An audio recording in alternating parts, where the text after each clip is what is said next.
Good morning, everyone. We are commencing today's proceedings with a safety briefing presented by Hyatt Regency Trinidad.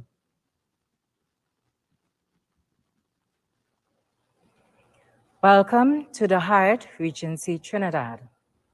Your safety and well-being during your time with us is our first main priority. Therefore, it is essential, necessary, that you are familiar with our emergency evacuation procedures. Should it become necessary to evacuate the hotel, a continuous siren will sound, followed by audible instruction to evacuate the building. When you hear, "May I have your attention, please?" over the public announcement system, you should proceed orderly to the exit closest to you and make your way to the muster point.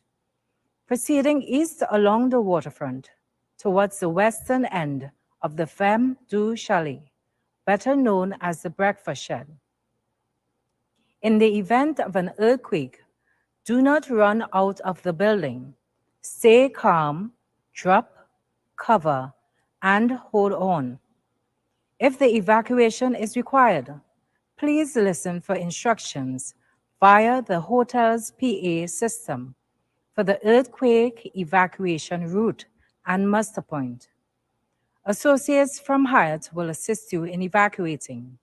Once outside, conduct a head count for your group to ensure that everyone is accounted for. Should you believe someone is missing, notify the hired associate in your area. Do not return to the building for any reason until the fire service has stated it is safe to do so. Due to the COVID-19 pandemic policy, we kindly ask that you wear your mask in all public areas of the hotel. Make sure to wash your hands and maintain social distancing of 6 feet. Thank you, be safe, and have an enjoyable time with us. Okay, please allow me now to introduce Mr. Wade Ramnarine, who will be the Master of Ceremonies for today's conference. Mr. Ramnarine has worked with the public service for 10 years and then the international community for over 14 years, promoting and advocating for human rights, climate action, development, peace, and security. Today, however, his career has taken a shift, as he is now the owner and curator of a small art gallery, which he says allows him more time to focus on building his community and getting even more involved in activism. Mr. Wade Ramnarine, thank you. Thank you very much. So, hello, good morning. My name is Wade, and all of the background that you read about me, none of that is really important. You are the more important people here today. So, thank you all for coming out this morning. I would like to take this opportunity to recognize our very special guests. But before we do that, I would like to just shortly remind us why we're here today. So today is Idaho BIT, International Day Against Homophobia, Biphobia, Transphobia. And the reason that we're here today is to remind ourselves that we are committed to bringing an end to all forms of discrimination and violence against the LGBTQ plus community. Idaho BIT was an international day that came to recognition because of the growing concerns globally about the levels of discrimination, and not just discrimination, but violence against members of our community, because I am part of the community. And more importantly, bringing awareness to the need for change that needs to happen at a faster pace. So that's essentially what that is about. So I would like to say welcome to our foreign missions. Welcome to His Excellency, Mr. Bruce London, High Commissioner for the Australia High Commission to Trinidad and Tobago, and Her Excellency, Ms. Alexandra Langley, who is also here today as well, Deputy High Commissioner. I would like to say welcome to Excellency Ambassador Peter Cavendish from the European Union. Welcome to Mr. Victor Valiteria Perez, Deputy Head of Mission. I hope I got that correct. Welcome to Ms. Megan Salmon Kelly, Deputy Chief Mission of the U.S. Embassy to Port of Spain. Welcome to Ms. Samantha Monterey, Charge d'Affaires of the British High Commission. And welcome to Andrew Muraz, Charge d'Affaires, High Commissioner of Canada. If I've missed anyone out, I apologize. I'm reading from the list that I have here. And all members and support staff of the missions who are also here, welcome to you. Thank you for taking the time to come today to participate in today's activities. So there are a few other people that I want to quickly say hello to. It's a list. The business panel who are here today, they will also be participating in today's activities. Please, I'd like to say welcome to Teresa White, who is the Chief Shared Services Officer of Ansa McCall Group of Companies, Nirad Tiwari, the CEO of the American Chamber of Industry and Commerce, Jonathan Cumberbatch, Director of Trinidad and Tobago Chamber of Industry and Commerce, Marissa Naidu Chu Chai, Group Human Resource Manager of the HADCO Group, Rhonda O'Neill, Senior Manager, Leadership and Learning Development, Caribbean South and East of Scotiabank. I'd also like to say welcome to Melanie Tom of EY Caribbean and Global Team, Donya Piggott, Open for Business, and Dr. Gabriel Hussein of the Equal Opportunities Commission, and then representatives and partners at NGOs who are also here today. So that aside, thank you so much for that. Welcome, everyone.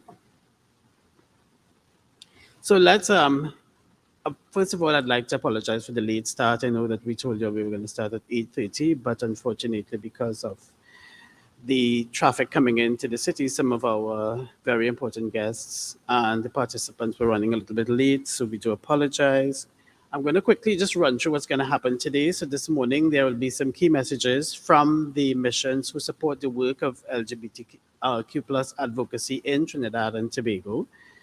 And following the messages from them, there will be some opening, there will be some presentations by different groups on different issues for the morning period. Between those, we will have a couple of surveys just to liven things up. We'd like to know what you know.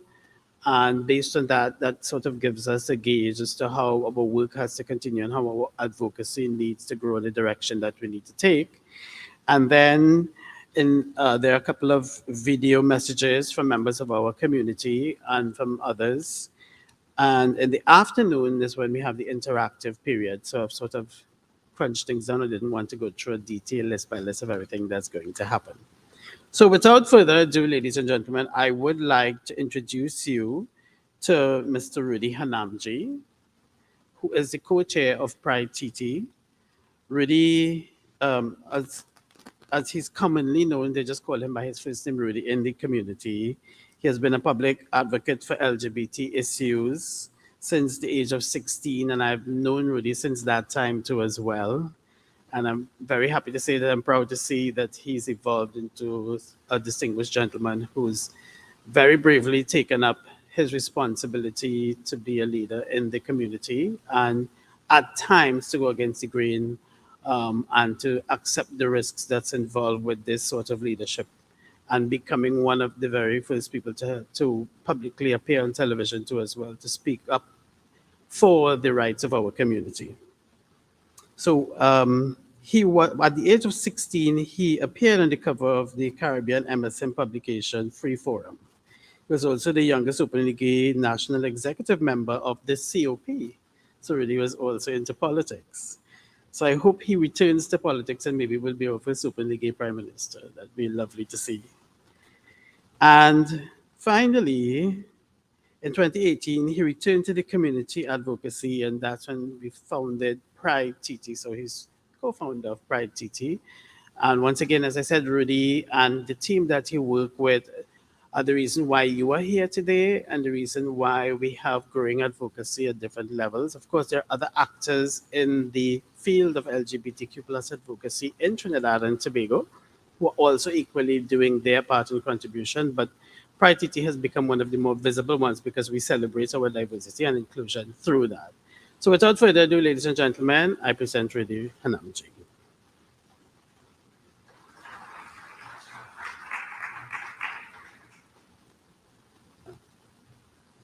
Thank you, Wade, for those kind and nostalgic remarks, which you're giving away our ages. Ladies and gentlemen, good morning. Good morning, especially to the Australian High Commissioner, to the EU Ambassador, Head of Delegation, to our Deputy Head of Mission at the Mexican Embassy, our Deputy Chief of Mission at the US Embassy, the Charge d'Affaires at the British High Commission, and of course the Charge d'Affaires at the High Commission of Canada, all other diplomatic corps recognized. My colleagues in the business sector, thank you so much for spending your day, hopefully, if not just your morning with us. Teresa White of Ansa Makal, Mirad Tiwari, who will be joining us shortly, Marsha Naidu Chuchai of Hadco Group, Jonathan Cumberbatch representing Trinidad and Tobago Chamber of Commerce, and of course Rhonda O'Neill of Scotiabank. The entire team at EY, full disclosure, I'm also part of the EY team, so I'm wearing about 5 hats this morning. That's okay. And Open for Business, Donia, thank you so much for joining us. Donia traveled from Barbados to be with us today. Equal Opportunity Commission Vice Chair Dr. Garbel Hussain will also be joining us. And of course, my colleagues in the NGO and advocate world, unfortunately, Sharon Motley may not make it with today again, but Omar Mohammed of Kaiso will be here. Jay Dagal is here with us already from Trans Coalition of Trinidad and Tobago. And Kaleem Ali, we'll hear from him, the director of Youth Votes Matter. So everyone else, the business community that turned out in mass numbers, and of course the entire PrideTT team, thank you very much. For those who know me a long time, you will know that I believe very much in the fact that we must close the generation gap. Because if we are to move forward, we have to understand where we are coming from. And just before I share my thoughts around why we are here today, I would like to cue a video of one of our elders. We've lost him, but you all will all remember him, Raymond Chukong. There are some words of wisdom that we would like to share from his mouth to our ears.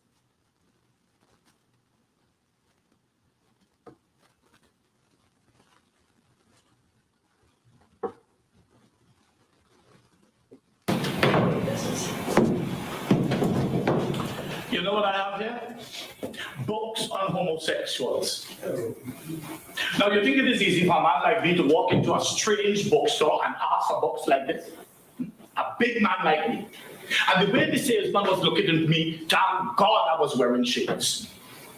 You know, I don't believe the store. West Indian history, 2 shelves. Books on homosexuals, a whole wall. And right down there on the promenade, right there next to the cathedral. Look at this. The homosexual today. The closet homosexual. Homosexuality for and against. And yes, you will like this one. All the president's men. Now, I have been reading all day long, and I am more confused than ever. One of these books here says is a mental thing. One says it's strictly physical. One says it's natural. One says it's not natural. One says you have to stop it. The other one says just leave it alone. All I know is that I had nothing to do with that. When the boy was a child, I used to take him to cricket and to football. And when he was 4 years old, I brought him a toolkit with hammers and screwdrivers.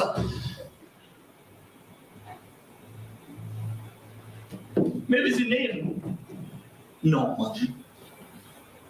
Norman. That is the name. No, I wanted to call the boy a real man's name, but the mother he gave, he ended up with Norman. I wanted to give the boy a real manly name, you know, something like Jack. You know? Called boy Jack. You know, when they say, hey Jack, you don't get, yes daddy, I'm coming. No. You get, what is it, dad? What am I supposed to do? Take him to a psychiatrist? Who needs them? All they will do is blame the parents. Maybe we are to blame. Although I can't see why. When he was a child, I used to dress him in blue. What is the father supposed to do? 1 out of every 6. 1 out of every 6. One of these books here says that 1 out of every 6 males in this country has had a homosexual relationship of some sort. 1 out of every 6. You know what that means? You know what that means? It means that in this room here alone, you have at least 4 brothers. Right here. Look, I think I see 2 6s sitting together in the back.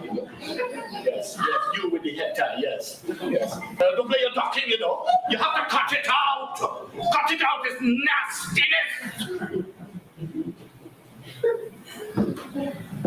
What is the world coming to? When I was a child, there was no such thing as gays. When you said gay, you meant happy.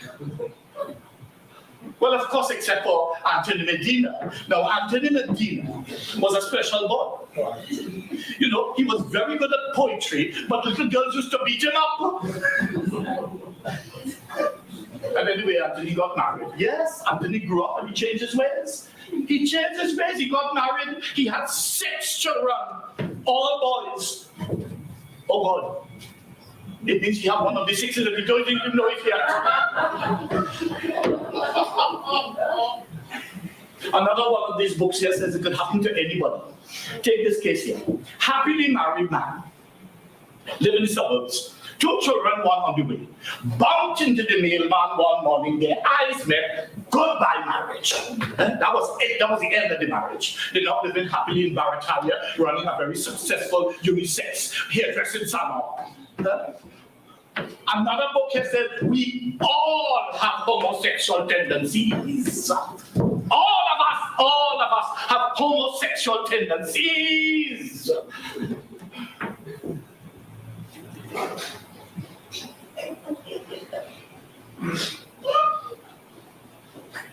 Now, I've been thinking about this a lot. The only thing I remember is that in the cinema, I used to like Clint Eastwood a lot. But once I got him, that was the end of the romance. When did it start? When did it? I know what it is, you know. It was the graduation party. Yes, that was the tip-off, the graduation party. He took his mother. No, you tell me. What kind of a son would take his mother to a graduation party? Huh? You tell me. You are talking to you. Tell me what kind of a son would take his mother to a graduation party. And once again, what kind of mother would accept a date like that? Huh? I'm talking to you. Maybe it's my fault. Maybe it's my fault. Maybe I kissed the boy too much. You know, with a daughter, you could kiss them forever. But with Norman, I suppose I should have stopped when he was 19. I know what I'll have to do, you know. I will have to get radical with him. I will have to get violent. I will beat the shit out of him and I'll drag him back to Sandy Grandy. Where you'll meet a nice bailman and the shit will start all over again. God forbid they find out about this at the Cricket Club, you know. I mean, Beatrice and Jones, that is one thing, you know, but that is a man and woman scandal. I could handle that. That is okay. But this nastiness. Maybe I'm wrong. Maybe I'm wrong. You know, maybe a normal, healthy boy can have a cute purple and pink apartment and a pussycat and a friend like us. Huh? What do you think? I don't think so, you know.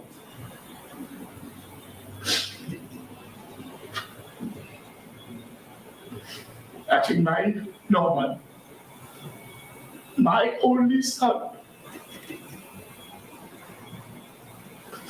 is a bullet man. Thank you. Everything that was captured in that clip from an It's from a play, a Trinidadian play called Norman, Is That You? Everything that Raymond touched on is why we are here today in this room, ladies and gentlemen. Raymond Chukong played that character almost 30 years before he did that for the very first Pride. He did it at one of our activities. And he shared something with us that evening. 30 years before, when he first did that role as the father, a father finding out that his only son is gay. He did that when he himself was closeted. And remembering how his father sometimes questioned his behaviors or his choices. And 30 years later, in 2018, it was the first time in his entire life as a national icon that Raymond Chukong said publicly, I am gay. And when he did that performance, those were real tears, because he told us that when he looked at it, he didn't embody his father as he had done for the first performance. He embodied himself. Those are the very misperceptions and behavioral traits that we term as learned behavior.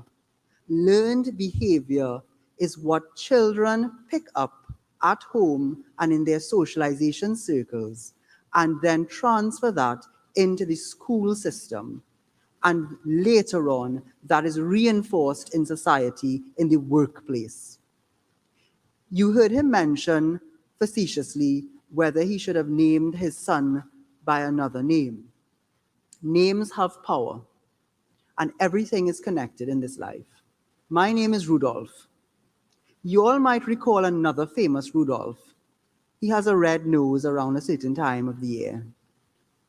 And if you think about Rudolph's story, you will see that that Christmas carol is really about bullying and exclusion, and the fact that Rudolph had to distinguish himself in a very unique way before he was accepted.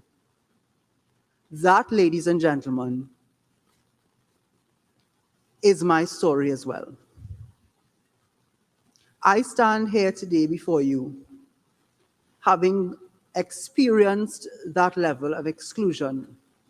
Despite my background and my privileges in life, I still had to face my fair share of discrimination and prejudice. At Queen's Royal College, the first few years were an awakening for me. I came from a sheltered home, and at my primary school, I performed quite well, and I passed for what we call our first choice, which was Queen's Royal College. And when I entered secondary school, that was the first time in my life I came face to face with bullying and discrimination.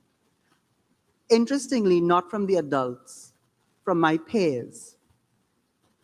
It was the first time that I was looked in the face and basically told, you do not have the right to participate in certain activities. And for the first few years, I remember being traumatized every single day. However, because of my teachers and a few close friends and my family network, I was able to distinguish myself and to process that trauma. And by the time I was in sixth form, not only was I deputy head prefect and the head of a number of clubs, but I was also openly gay at secondary school. From what I've been told, I was the first openly gay student at Queen's Royal College. Obviously, there were other gay students, but they never identified the way that I did. And two things happened to me just before I graduated at that college. One day, I was asked by a teacher to supervise their class because they could not make it to college that day. So I prepared myself. It was a lower form in a subject area that I was studying at a higher level. So I was asked to present that day's work. And as I was walking into the building, it's a 2-story building, I remember feeling something fall on my face. And instinctively, I just brushed it off, only to realize that it was a liquid. And it shook me for a moment, but I realized within a few seconds that I had been spat upon. I don't know if any of you all have ever had that experience, but it reminded me that no matter how far you can get in your life and how many achievements you can have, there are people in this world who have been taught, they haven't been born with that in their mind. They've been taught that to them, you are as worthless as anything that they would spit upon. But life does not end there. On the last day that I was at that college as a student was the Achievement Day ceremony, where I was awarded a number of prizes for my contribution to the college. And just before I left that day, some younger gay students approached me. And they told me, thank you. They told me, thank you for always representing for them.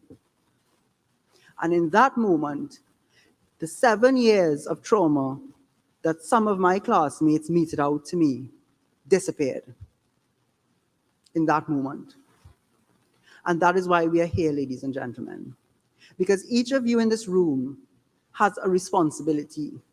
And if members of the queer community can find the strength, and other vulnerable persons in society can find the strength to represent for others, so can you. So can each of you. And we are all products of that journey in life. I spoke this morning on the national media about the issues that queer people face in society. And I was asked, are things getting better? And there's always a difficult question to answer, because within the queer space, you have different segments. Some segments of queer society are more vulnerable than others. And there are persons who would not have had the support mechanisms that I had that allows me to stand here before you today. And I have lost friends. Either they have been victims of violence, they have decided that life is not worth living, or they live a facade of a life. So it's not a real life. And that's the way we lose life. But for some reason, the universe has been kind to me. And interestingly, in the workplace, I have been blessed to always find myself in the company of professionals who were able to see my merit, and never once, as far as I know, did they deem me unworthy because of my sexual orientation. And I'm going to put someone on the spot this morning because I asked her to join me. Miss Irais King. Miss King, for those of you who don't know, actually is also a trailblazer. She was the first female board member of the Massey group of companies. And I think that's partly why she understood why she had a responsibility to make space for others. And she, as CEO of the cruising group of companies, made space for me to really excel.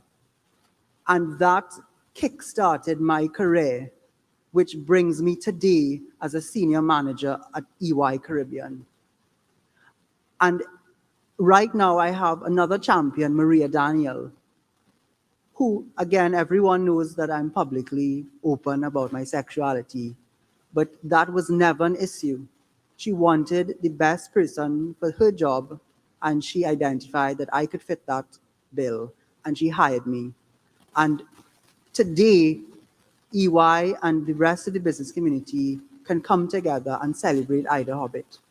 So it goes to show that if you create these spaces for your workers, your employees, they will perform at their highest potential. And you will save their lives. You will change their trajectories, and they can contribute to Trinidad and Tobago in a meaningful way. And of course, on the customer side of it, your customers who belong to the queer society or their allies will recognize that you are genuinely committed to this group of individuals, and they will support your businesses. So that is why we came up with this idea to commemorate the 5th anniversary of PrideTT, because it was important that PrideTT authentically creates spaces that pushes the envelope forward and uses its platform to bring people like you together to make the change that we need in Trinidad and Tobago. So as Wade shared, today is a special day, and we chose to use the day, to leverage the day to launch Pride activities and to host this conference. So in your own ways, each of you is actually making history, breaking ground, and changing Trinidad and Tobago's course for the better, so that in years to come, we won't have examples that you saw in the video, because that still happens today. That is not new, but it needs to stop. So ladies and gentlemen, on behalf of the entire team at PrideTT, thank you very much for being brave enough to make some of the moves that you'll hear about and to support activities like this. And we really hope that coming out of today and the entire session, especially with the workshop this afternoon hosted by EY, that you will return to your various companies and organizations and be able to continue to champion the cause of those who need your help, your allyship. So thank you very much.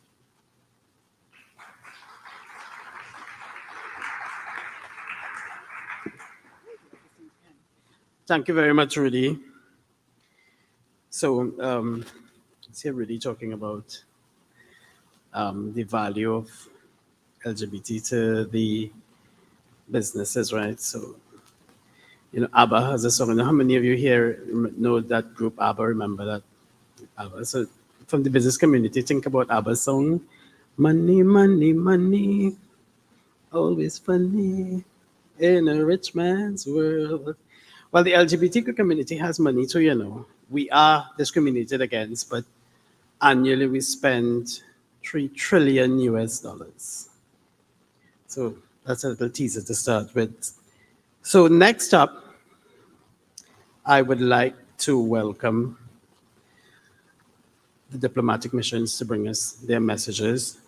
And the first member of our community I have the pleasure of inviting to address us will be His Excellency, High Commissioner from the Australian High Commission, Mr. Bruce London.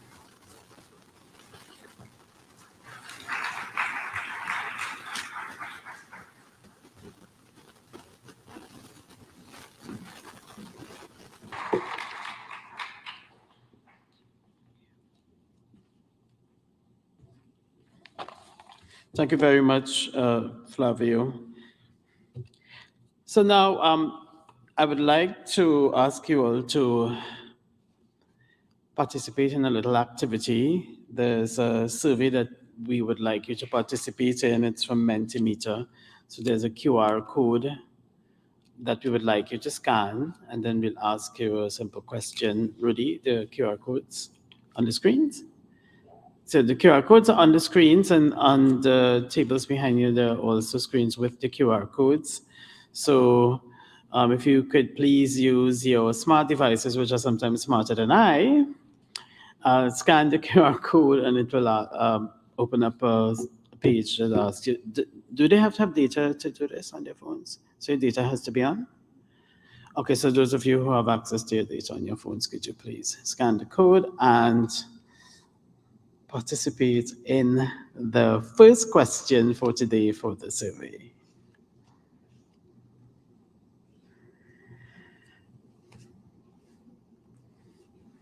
Yay!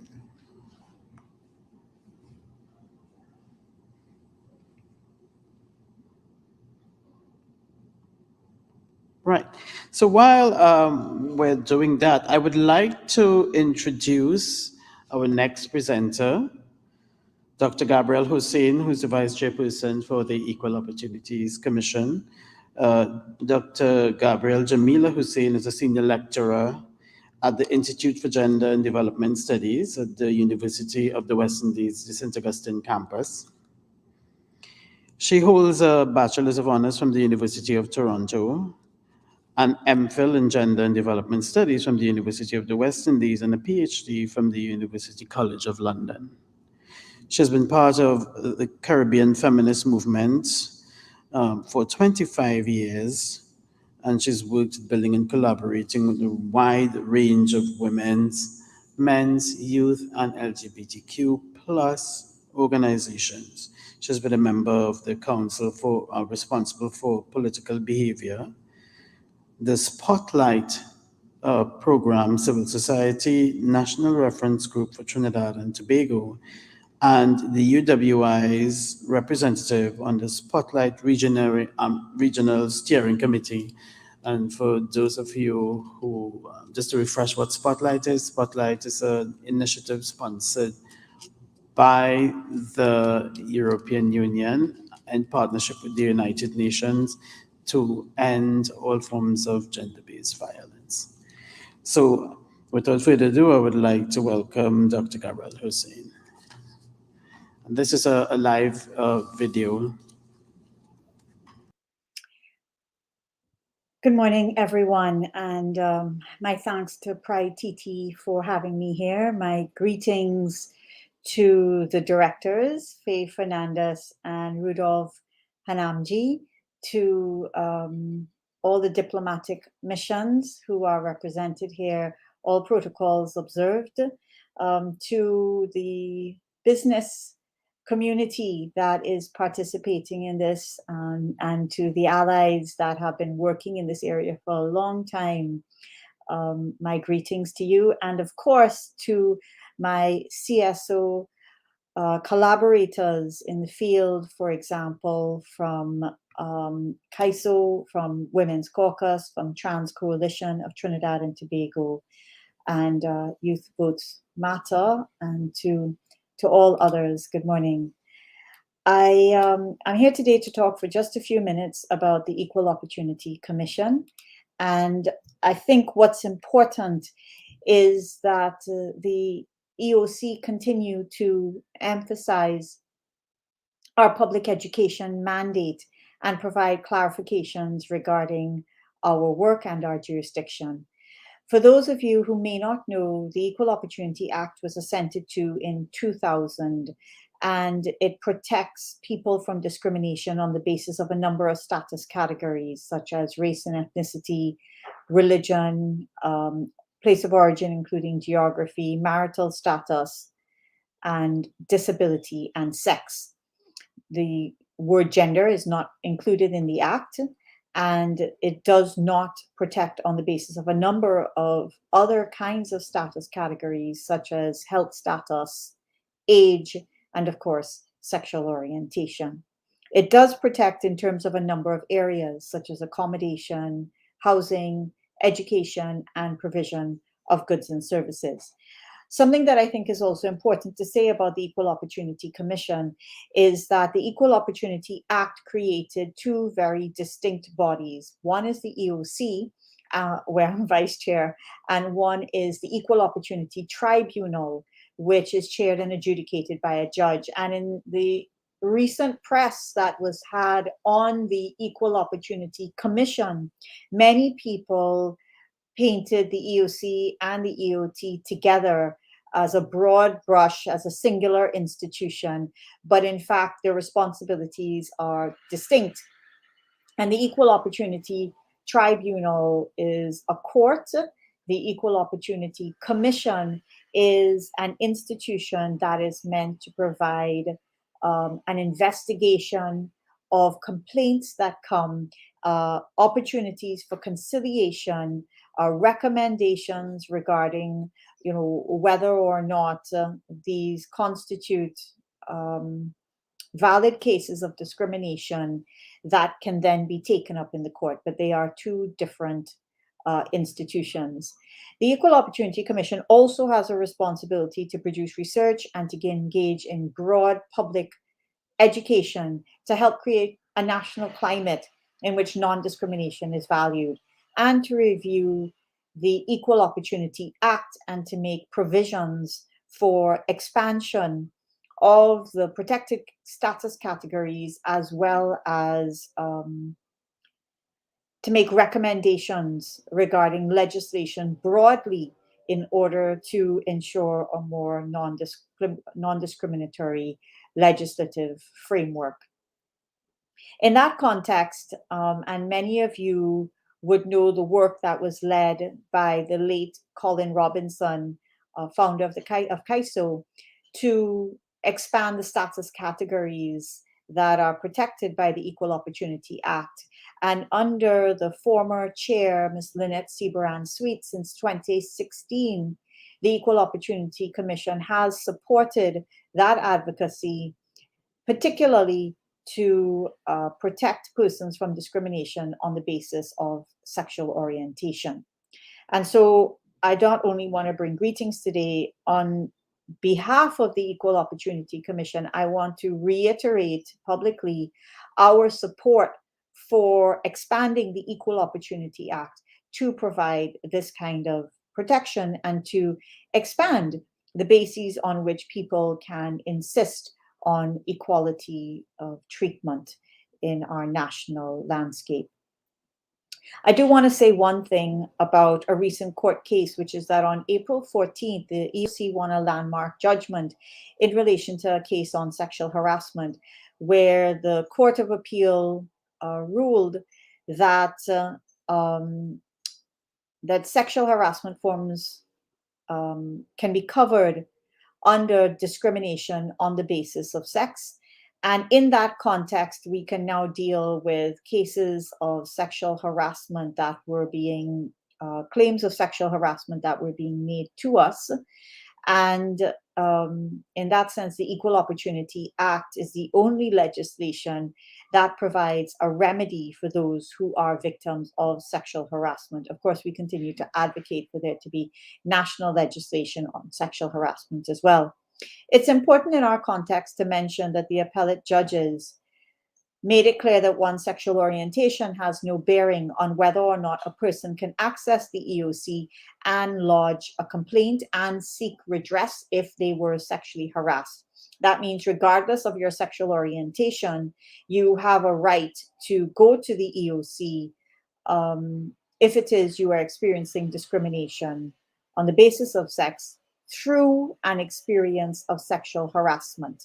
And I think that that is an excellent, we make cracks in the heteronormative legislative family of the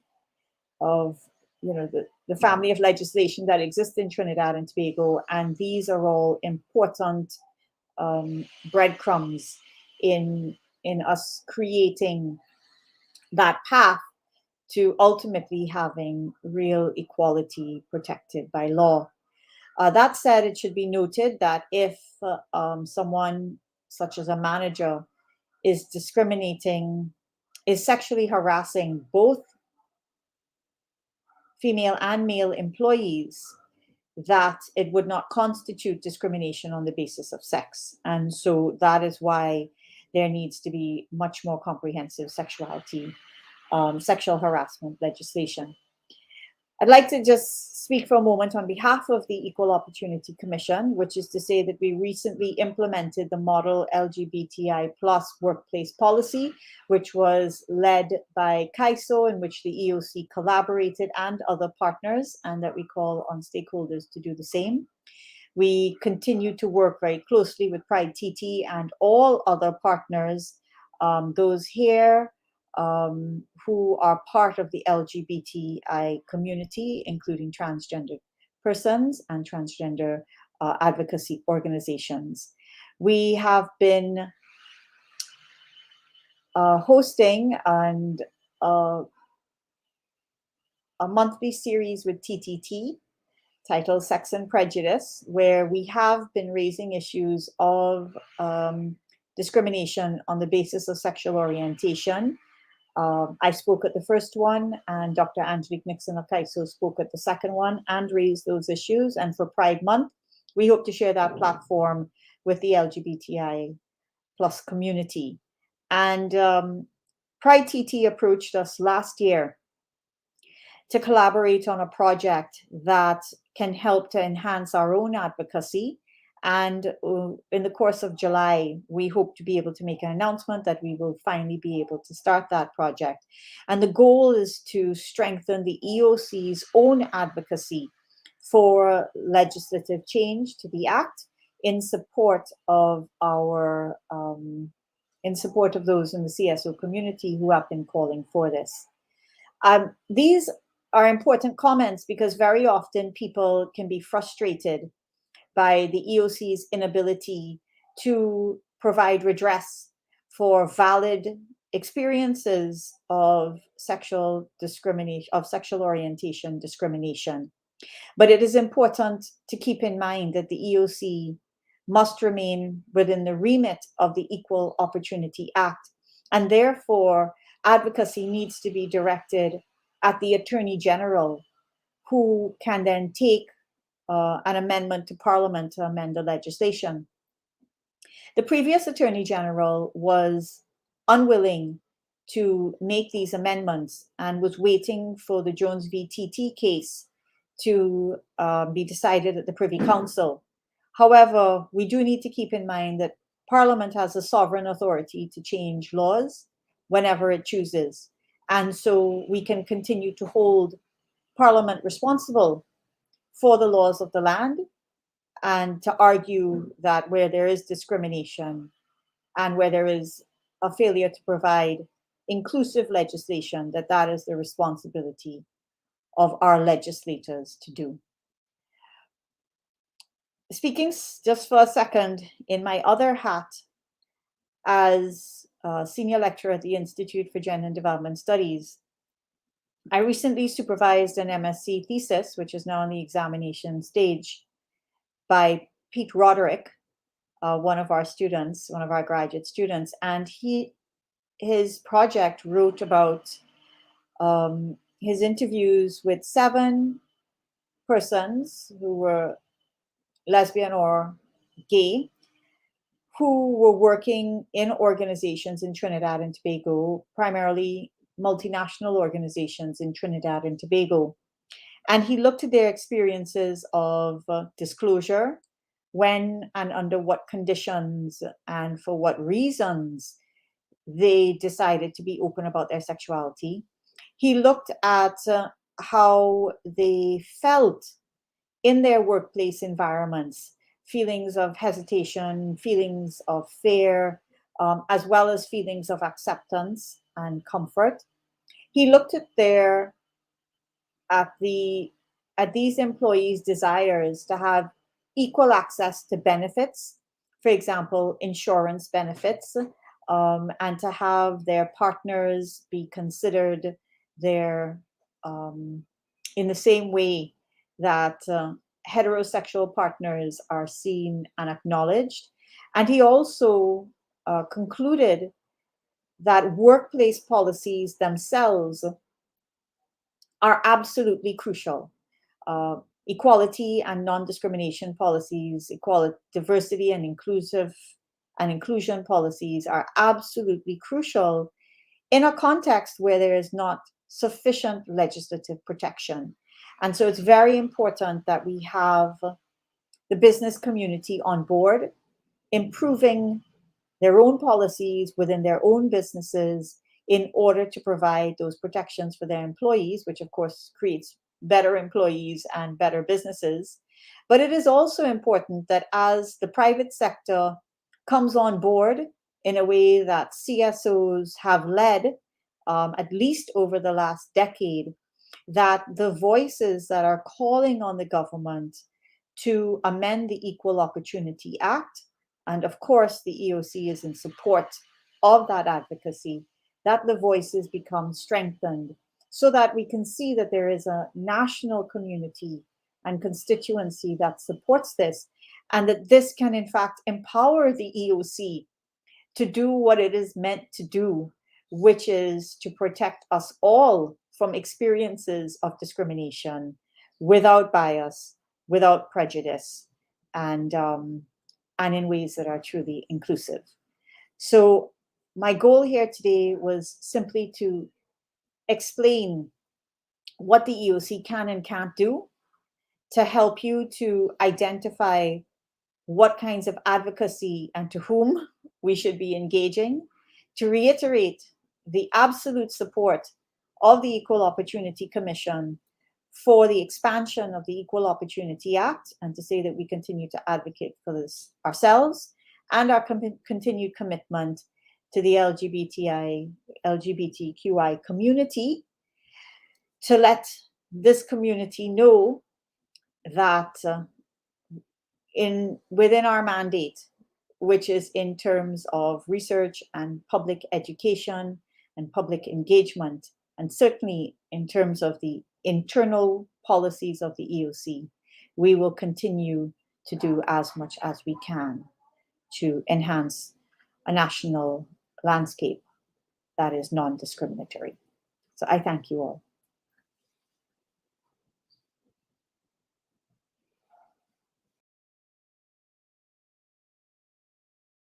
Update and your message.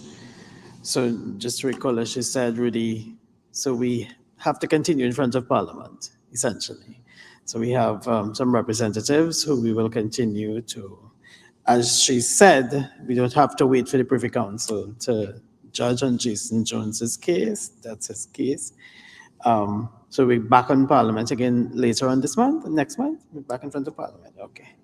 Wonderful, people. So stay alert for that. So we would like to once more say thank you very much to the members and the representatives of the diplomatic missions to Trinidad and Tobago, who so very kindly have been advocating for not just our rights, but for other issues, international issues that Trinidad and Tobago should be in abeyance to, including the international instruments. So thank you very much for being here today, and we would like to offer you a very small token of thank you. So if the representatives for each of the missions that are here today could come up on stage. There's an allergy warning for those of you like me who have pollen allergies, that the tokens are flowers. You coming up this way? Thank you. So we have, first up, Excellency from the Australia High Commission. Thank you very much. Next up, we have Excellency from the European Union. Thank you very much for your time today.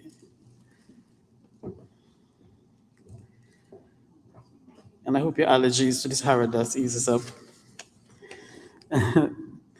So next up, we have Andrew, Mr. Discharged Affairs Canada. Thank you. Canada, eh? Next up, we have Ms. Samantha Montari from the British High Commission. And then we have Ms. Salman Kelly from the United States Embassy of the USA. USA. Oh. And of course, Flavio, will you be receiving on Excellency's behalf? From Mexico. Viva Mexico! Viva. Ole!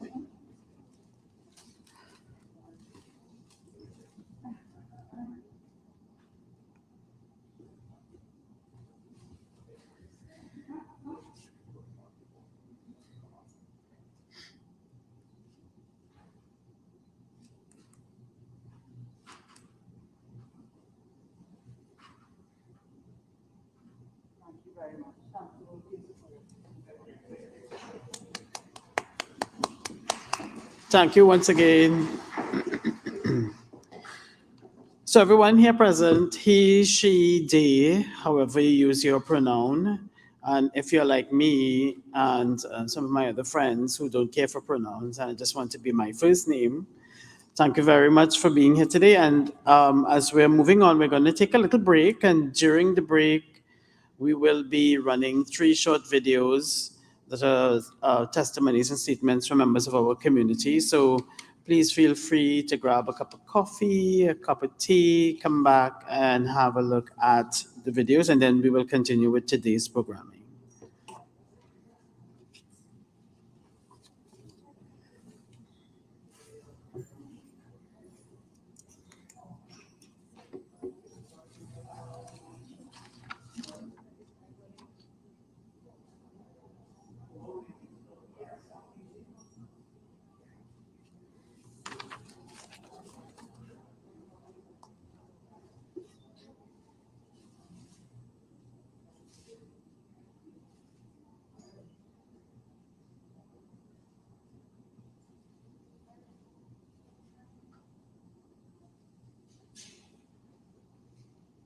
Able to share with you the importance of diversity, equity, and inclusion, and the need for it in Trinidad and Tobago.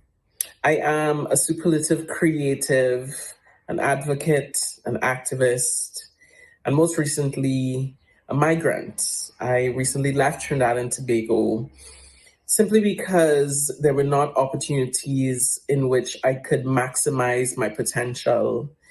I have been working in entertainment, both on stage, in front of the camera, and in production, professionally for many years, both in the US and in Trinidad.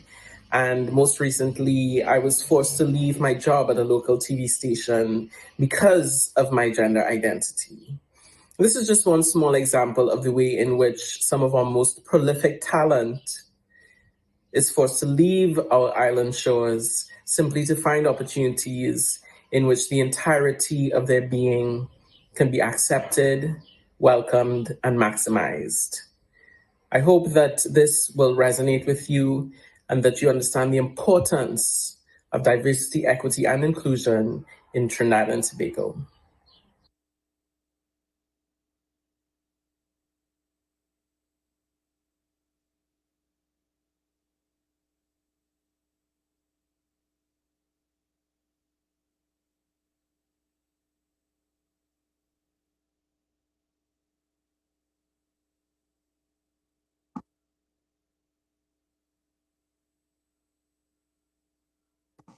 Hello, I'm Darren. I am a Trinidadian who lives and works in Sydney. I work on Gadigal country. That's the traditional owners of the land in which I work here in Sydney. For those of us in Australia, we pay our respect to the elders past, present, and emerging. And one of the things I learned, as coming across from Trinidad and Tobago here into Australia is respecting the indigenous cultures in which I work in. Another decision that I took to leave Australia, to leave Trinidad and Tobago, to come across to Australia was I wanted to be able to truly express myself in both my academic, my professional, and my social lives, where I want to be openly queer, and I want to, have friends who know I'm queer, my colleagues who know I'm queer, my students who know I'm queer.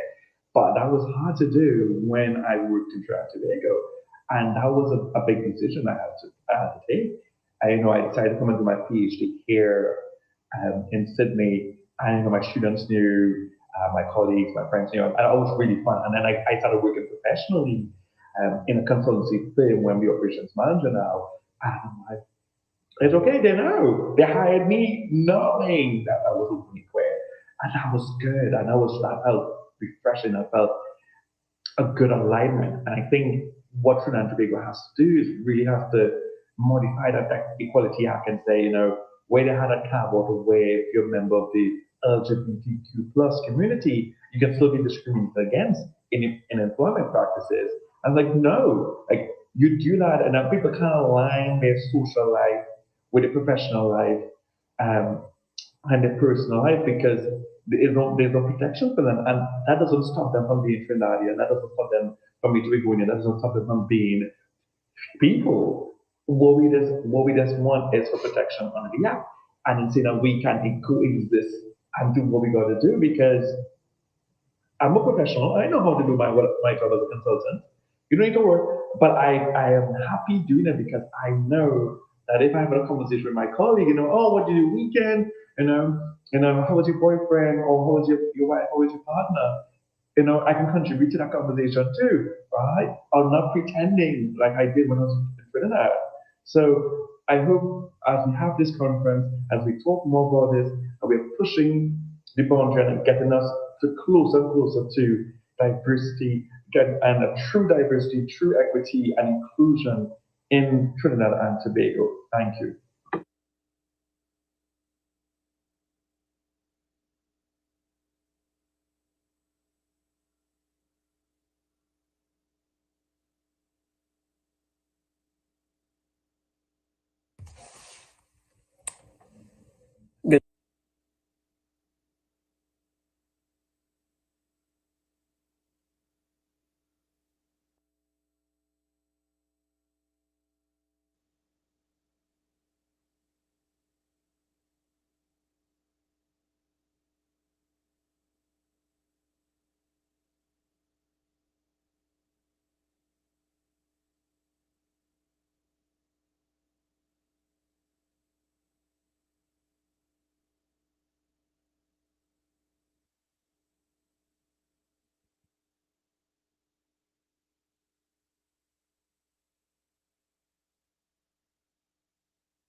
Just a small town girl living in a lonely world.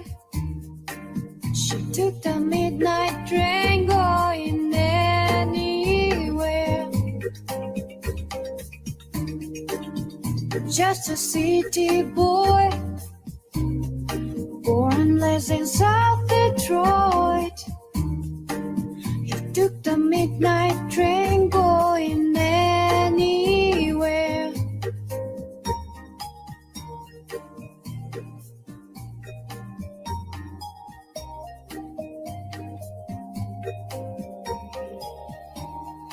Singing in a smoky room, the smell of wine and cheap perfume.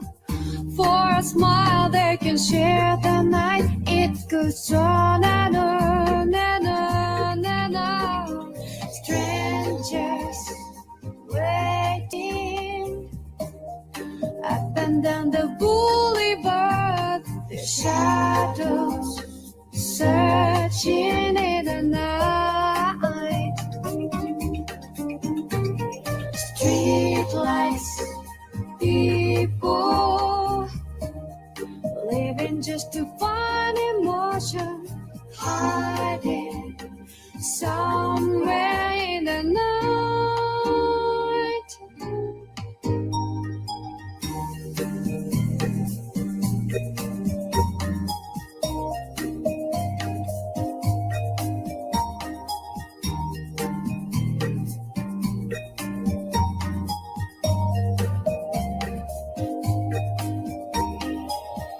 Working hard to get my fill. Everybody wants a thrill. Paying anything to load the dice. Just one more time. Some will win, some will lose. Some are born to sing the blues. Oh, the movie never ends. It goes on and on and on. just waiting. Up and down the boulevard, the shadows searching in the night. Street lights, people living just to one emotion, hiding somewhere in the night.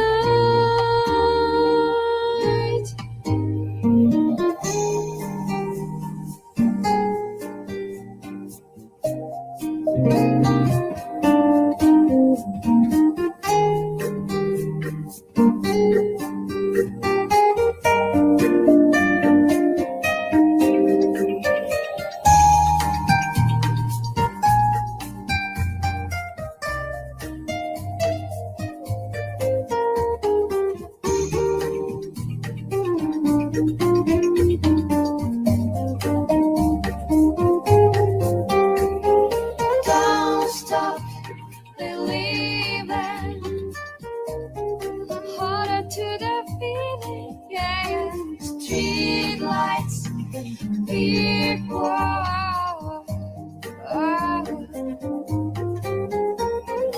Don't stop believing.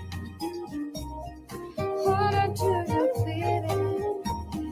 Street lights, people. Don't stop believing. Hold on to the feeling, yeah. Street lights, people.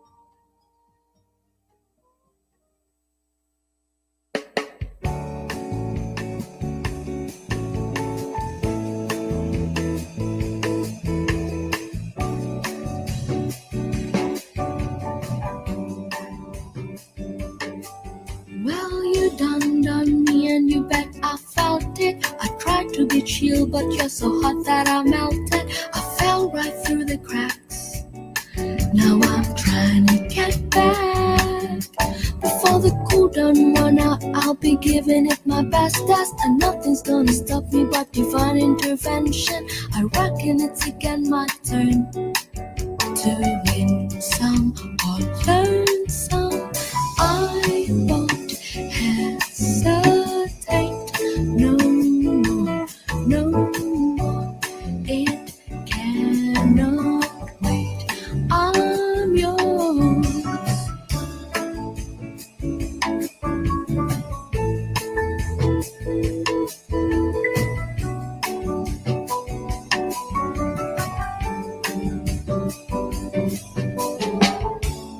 Open up your mind and see like me.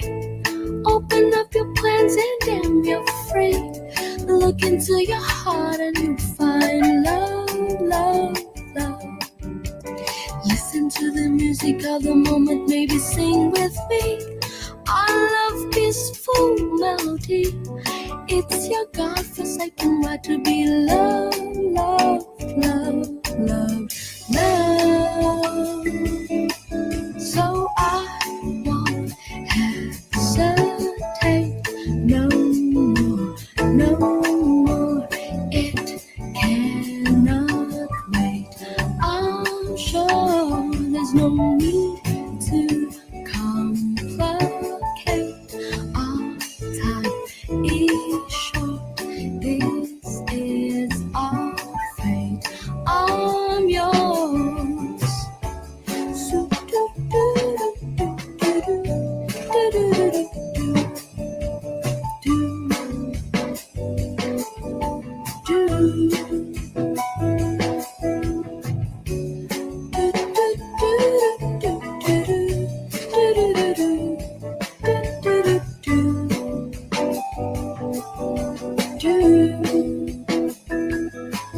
I've been spending way too long checking my tongue in the mirror and bending over backwards just to try to see it clearer. My breath fogged up the glass.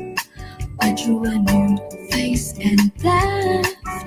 Guess what I'd be saying is there ain't no better reason to rid yourself of vanities and just go with the seasons. Says what we aim to do. Our name is our virtue. I won't hesitate no more, no more. It cannot wait. I'm sure there's no need to complicate. Our time is short. This is our fate. I'm yours. I won't hesitate no more, no more. It cannot wait. I'm sure there's no need to complicate. Our time is short. It cannot wait. I'm sure I won't hesitate no more, no more. It cannot wait. I'm sure.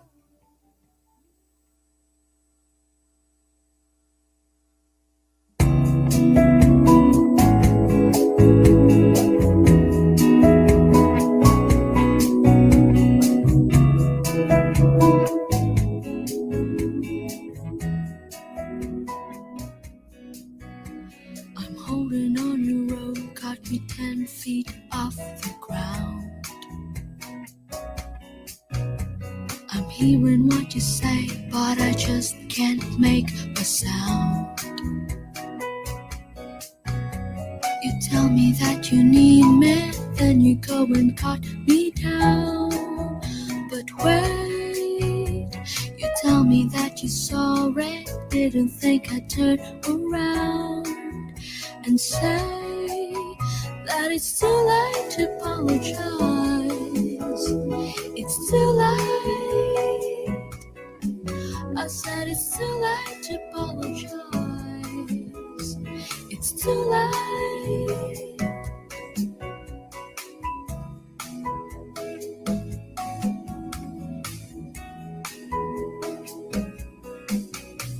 I'd take another chance, take a fall, take a shot from you. I need you like a heart needs a beat for something new. I love you with a fire red, now it's turning blue. And you say sorry like an angel, heaven let me think was you. But I'm afraid, and it's too late to apologize. It's too late. I said it's too late to apologize. It's too late.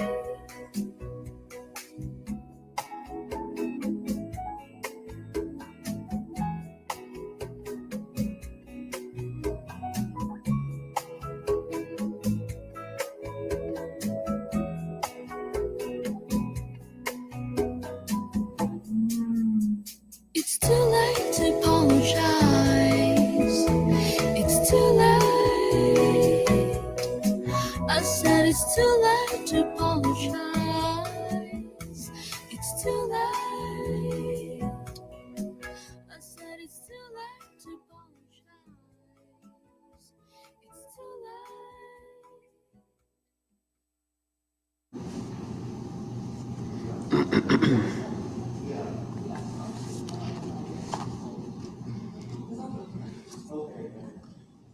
Yannick,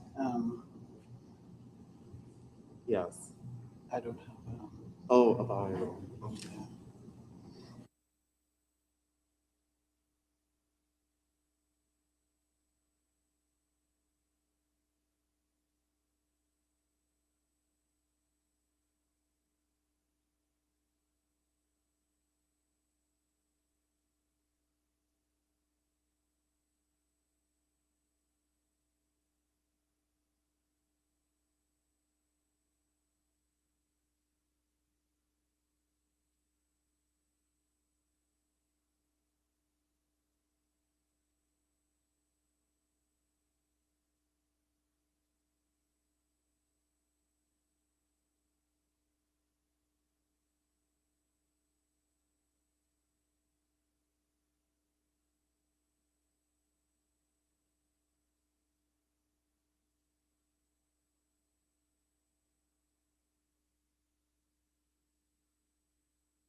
Welcome back. Thank you, everyone, for being here for the rest of today's activities. So I would like to introduce the next activity that we're going to have. It's a presentation on investment, D&I, and economic reality. And this is being done by Donia, also Z, who is the Caribbean lead for Open Business. Open for Business, sorry. Open for Business is a coalition of leading global companies dedicated to LGBT inclusion across the world. Z is a Barbadian national who is also the CEO and co-founder of Pink Coconuts, a new LGBTQ plus travel startup focused on creating spaces for queer travelers to thrive. I like that idea. Travel agency for queer people, but Caribbean too as well. Z was given the prestigious Queen's Young Leader Award by Queen Elizabeth II at the Buckingham Palace for their work as an LGBTQ Caribbean advocate, and the co-founder of Be Glad, an LGBTQ organization focused on advancing the social, political, and economic environment for LGBTQ people to live, work, and play. Z has spoken at fora like TEDx Bridgetown, Heineken's National Conference, I like Heineken, UK Black Pride, One World Human Rights Campaign, Commonwealth Heads of Government meetings in Malta and London, International Gay and Lesbian Association Conference in New Zealand. In 2017, Z became a Watson University Scholar focused on social entrepreneurship in Boulder, Colorado. In 2019, Z was named the winner of the Sustainable Development Goal 10 Challenge by One Young World, a worldwide organization and competition which saw thousands of entries from all around the world. In 2021, Z was the recipient of the David Martin Business Fellowship Award by the International LGBTQ Travel Association. So without further ado, I'd like to introduce you to Z.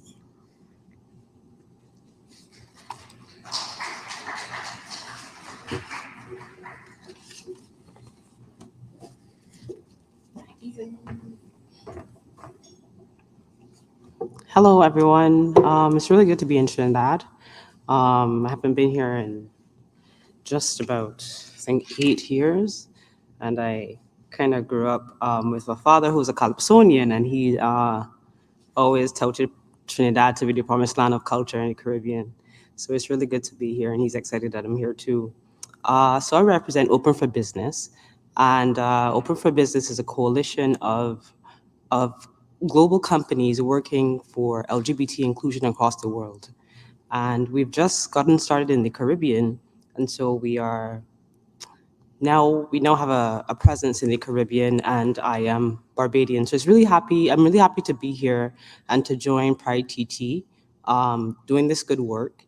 And Trinidad and Tobago has really led the charge on the economic case for inclusion in the region. So a little bit about the work that we are doing. So Open for Business is founded on 2 years of research, and we have just published a report around the economic case for inclusion across the Caribbean.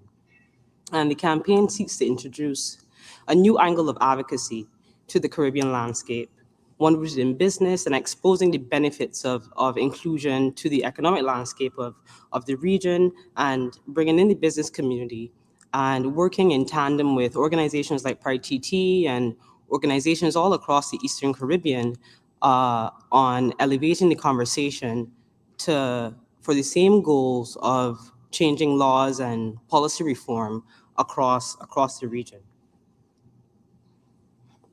So we really present the possibilities for what an inclusive Caribbean could look like, and what we stand to benefit, what we stand to gain as Caribbean people from working with LGBT LGBT-friendly businesses and working on this business case to inclusion.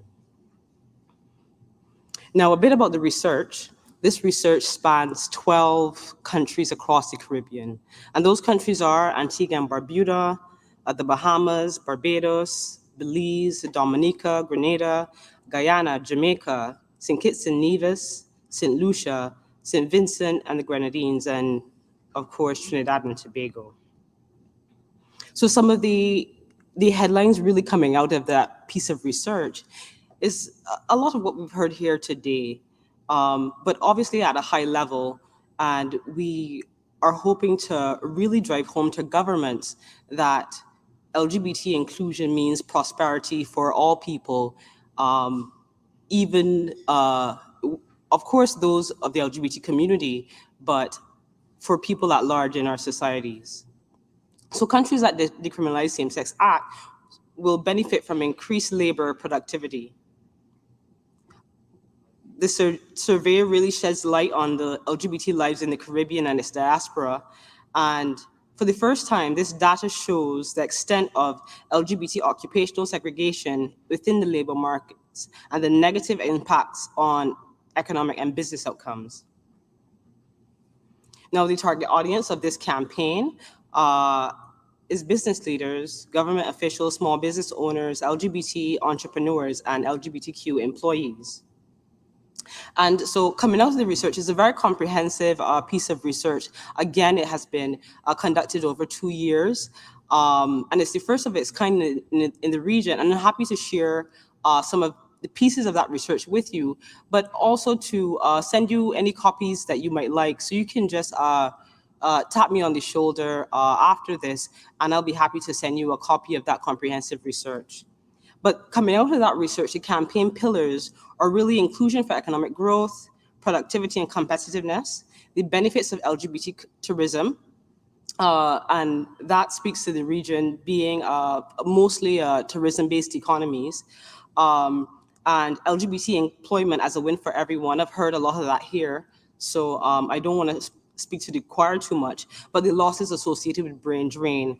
And as companies, we know how difficult it is to procure talent, and so we don't want to be losing valuable people, to larger metropolitan countries when we need our people here at home. So inclusion for economic growth and competitive and national reputation. So this really speaks to foreign direct investment. And as we know, I think mentioned by the ambassador, the representative for the ambassador to Mexico, where he stated that, a part of, their criteria for investment has to do with policies and values and so on. And this is at a company level, but it's also at a national level. So us really reforming these laws and policies, attracts more investment to the region and our countries and our companies. And not to mention that after a post-COVID environment, post-COVID is a little weird to say, are we post-COVID? But coming out of the COVID pandemic, we know that our economies and our companies have really been battered. And so it's important for us to seek avenues such as inclusion, not just because of the economic value that it brings, but because it's really good for societies and so on. Now, through the research, we found that the benefits of LGBT inclusion can bring up to an additional 5.3 of our annual GDP, and that's equivalent to about $3.9 billion per year to the region. And this is not money that we need to leave on the table. We need to ensure the prosperity of our people, and so inclusion is a must. Now, the benefits of LGBTQ tourism is a big one. LGBT travelers travel 4 more times than other travelers. We spend times that amount, and it's simply because of 2 things. I don't really say it very often, but LGBT people as a block, as a group, we have less children. And less children means more time, more money. More time, more money means more travel. And so those are one of the key reasons why LGBT people are valuable to any tourism economy and tourism-based economy. So I just want you to bear that in mind.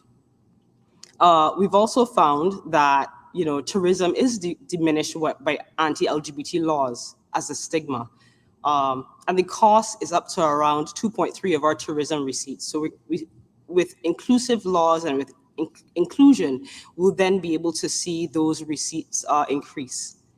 Losses associated with brain drain. I think earlier during the break, we would have seen some people in the diaspora who have mentioned that they've left Trinidad and Tobago, they've left many countries across the region, to seek other shores because they feel more comfortable. And as businesses, as a society, and as a country, we have to be able to bring everyone to the table. So that we have a diversity of opinions, diversity of ideas, and overall diversity. Now, with brain drain, we recognize that skilled workers migrate and stay in more open societies, leading to a loss of human capital, productivity, and output, as well as less competitiveness. And so we can't afford to continue to lose people to larger countries. Just a bit about the business leader and the interviews. Occupational segregation keeps LGBT people out of the formal sector and in the informal sector, and that's arts or sex work. These are some of the areas that LGBT people, especially arts and sometimes tourism, are places that LGBT people are often more comfortable working.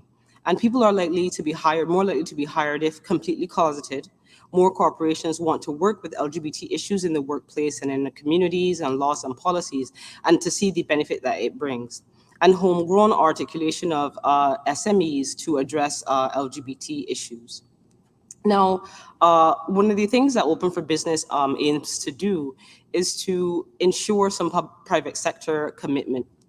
And these are some of the things that we are looking into to work with businesses so that we all contribute to creating more inclusive societies. Now, some of these are, as businesses, these are the areas that you can, one, improve on or implement with the help of inclusive LGBT hiring company policies, LGBT inclusive advertising, LGBT friendly policies and products, inclusive business policies, anti-discrimination workplace policies, and to support local Pride events. But you're here, so it's obvious that you're doing that. But I'm happy to share, this is just a brief overview of some of the key points of the research. It's a 80-page document, and I'll be happy to share it with you so that you can take it to the leadership of your companies, the leadership of your organizations. So thank you again for having Open for Business here. Again, I'm happy to share the research, and thank you for having me.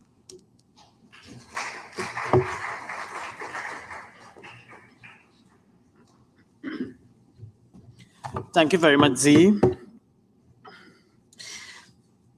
So I'd like to just add to what Z was saying in terms of global figures. It's been estimated that in 2019, two figures I have for 2019 from a business perspective, that the spending power of the LGBT community globally is $3.7 trillion US. And also the global figures for LGBT tourism was estimated to be $211 billion. So think of that in terms of how you as business in Trinidad and Tobago can tap into that, how we can turn Trinidad and Tobago around to be able to access more of that money. So imagine 3.7 trillion US dollars. That's what, 50 to 100 times our budget for the year, including over budgeting and recovering our debt. So now, moving on, I would like to introduce you to Jade Gale, who's going to talk to you about the the Trans Coalition of Trinidad and Tobago, and its work and advocacy for trans and non-binary peoples in Trinidad and Tobago. Jay.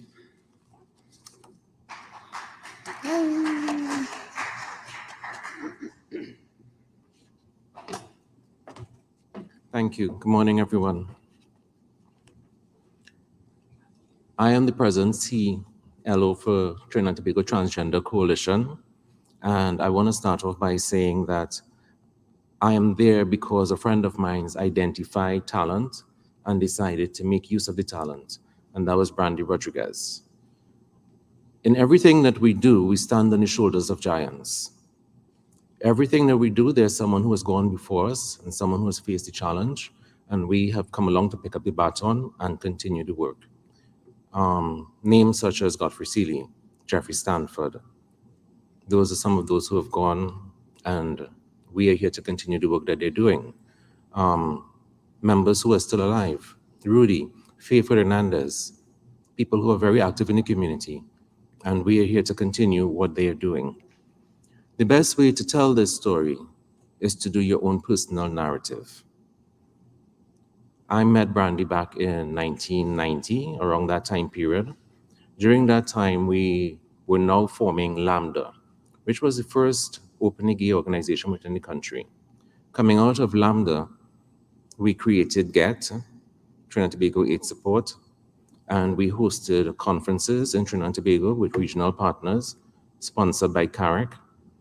We were on the promenade for the first time during International AIDS Day, thank you, December 1st. It's a lot of history to recount. And Brandy was there with us. That is when she was now emerging from, I think it was Faizabad. Brandy continued the work. The reality of who we are and what we do is that we have to exist and traverse within this society and the wider society. Sometimes it's about the economics of survival. Some of us are talented enough. References are made to the arts. Not everybody is equipped for the arts. Some of us are equipped for business. Some of us are equipped for academics. But we have to traverse society. Some of us have passing privilege. We look a particular way and we can get by without detection. Others, we are our authentic selves. We can't hide who we are. Whether it is a hand gesture, a voice, whether it is the manner in which we dress, and we have to face the reality that discrimination, stigmatization is real. I have had many friends who have passed away at their own hands because they cannot take the pressure of it. I've had friends who have died as a result of HIV/AIDS. One of the things that Brandy endeavored to do was to provide protection for members of the community. Commercial sex workers. Nobody enters into commercial sex work by choice. It is a means to an end, a way to survive, and you utilize the talent that is available to you. These are skilled individuals and educated individuals. There was one guy I knew personally, Jeffrey. Jeffrey entered into commercial sex work as a way to survive. Jeffrey was a talented tailor, very talented individual. And again, like most individuals engaging in a risky activity, the end result is infection that leads to us losing a next talented individual. Again, one of the things Brandy did is open up a home. So before the organization existed, you had a woman who was aspiring to be herself, opening up a home to assist individuals within the community, to strengthen the community. She later began to advocate for change, policy reform. She partnered herself with organizations such as FPAT, the UN, and she pulled resources together. She worked very hard. I am here today because she identified talent and she contacted me and asked me to get involved. Brandy saved many of us. When we entered into the pandemic, a lot of us suffered job losses. We were the easy targets to pinpoint when it came to separation. As I say, one of the ways to tell the story is to tell your own story. When I started, you normally hear about the origin. Where did it start? I can tell you that I have always been this way. This is how I was born. Growing up, I had a family that supported and encouraged me, protected me, but then I had to enter into the world of work. I had to go through school. I had to traverse all these corridors. It is in these corridors that I got homophobia, the discrimination. I learned terms that I didn't know existed, ways that people define me that I didn't know existed, because all I saw was what my family saw, a talented young child destined for success. My mother always told me that I was meant to hire and fire. I was supposed to be a manager behind a desk. And so said, so done. I lived up to those dreams. I went to university, I got my degree, I took up a position, leadership role in an organization. But I thought I was a good leader, not a manager, because I always say we manage resources, inventory, we lead people. But while I was leading my people to succeed, I was being watched by heads of the organization for characteristic traits. We cannot hide who we are. We lend to an organization, or we bring our talents. The idea is to succeed, to make the best of the organization, to be a valued member of the organization. Unfortunately, we are looked upon for a ring, a watch, a shoes, a hairstyle, a hair color, an earring. In my bio, one of the things I say is that I aspire to the best I can be by how I carry myself, my dress, my mannerism. Because we cannot continue to hide who we are and think that there's something wrong or that we should be ashamed. There's nothing to be ashamed of. I lost my job, and it was dubious as to why I lost my job, because I was the best that I can be. I have lost at least 3 jobs under these type of conditions, aspiring to the best that I can be, but yet still you hear the comments. Can you change your tone? Why do you speak like that? Why do you walk like that? Why do you laugh like that? These comments has absolutely nothing to do with my job performance, how well I meet my KPI, how well I empower my staff. These are a direct reflection on me as an individual and an attack on my person. What we endeavor to do is to educate others so that they could be empowered to understand that there's nothing wrong with who you are, and that there are agencies out here designed to offer protection.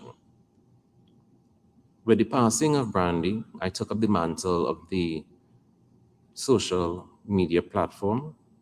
With the help of CVC and UC Trans, I started to educate people on the first and second generation human rights, the Declaration of Human Rights, because these are things that we need to understand, that your country is supposed to protect you as an individual.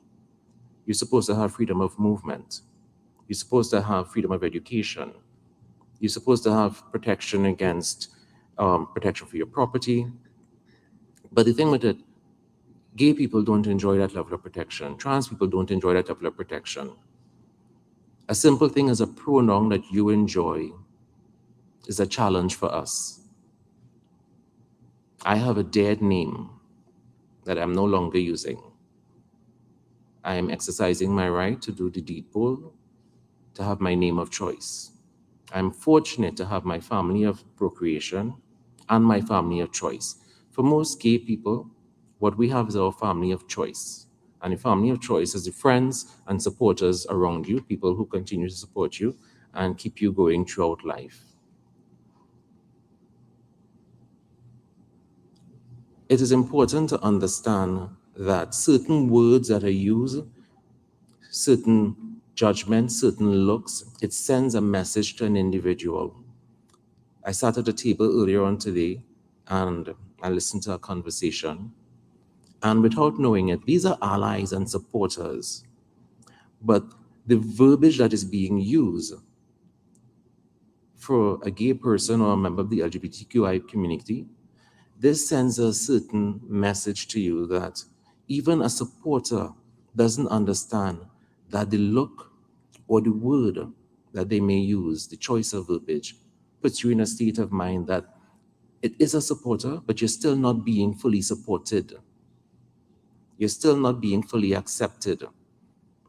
The LGBTQI community is not asking for anything in particular other than acceptance and to be equally treated. I felt a very warm sensation when I heard the equal opportunity legislation stating that we can now seek redress under sex in terms of sexual harassment. Why did I feel a certain sense of lift where that was concerned? Because that's my next topic on social media platform. I've covered it all pertaining to the United Declaration of Human Rights. Now I need to look at redress. in terms of where we can go, what avenue we have available to us. It is difficult to express that we are not the same under this country. We are not the same in terms of how we are treated. If you are discriminated against, you can easily go and get redress. If something happens in your organization, you can go to the HR department and you can file a claim and have it investigated. If we file a claim, we are the ones investigated. If I have an issue and I need to have protection, where do I go? Who do I go to? That I'm not going to be made to feel as if I am the criminal, that I am laughed at, that I am made to feel as if I have a valid case and protection will be offered. These are some of the issues that we face. And it's difficult to understand the narrative if you're not a part of the community. One of the things we try to do is get you to identify on your level. So where gender bias is concerned, gender-based violence, we normally advocate that gender is not about sex. In Trinidad and Tobago, when they talk about gender-based violence unit, the focus is sex. Female, sex ascribed at birth, women, girls. Our policy is simple. Gender is not about sex ascribed at birth.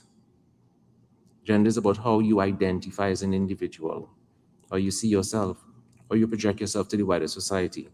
The definition should be more inclusive to offer protection to the citizens that exist. We pay taxes. We are part of your labor force. We contribute to what you have to offer in terms of the GDP, in terms of the growth of the economy, the growth of the organization. We would love to continue to be valued, be appreciated, and be a part of a society that is more inclusive. Diversity, equality, and inclusion, these are powerful words. There are many organizations aspiring to become such, but they're only using the descriptive. In order to reach that level, you need to have key persons in positions, identify partners within your organizations that can represent that 6%.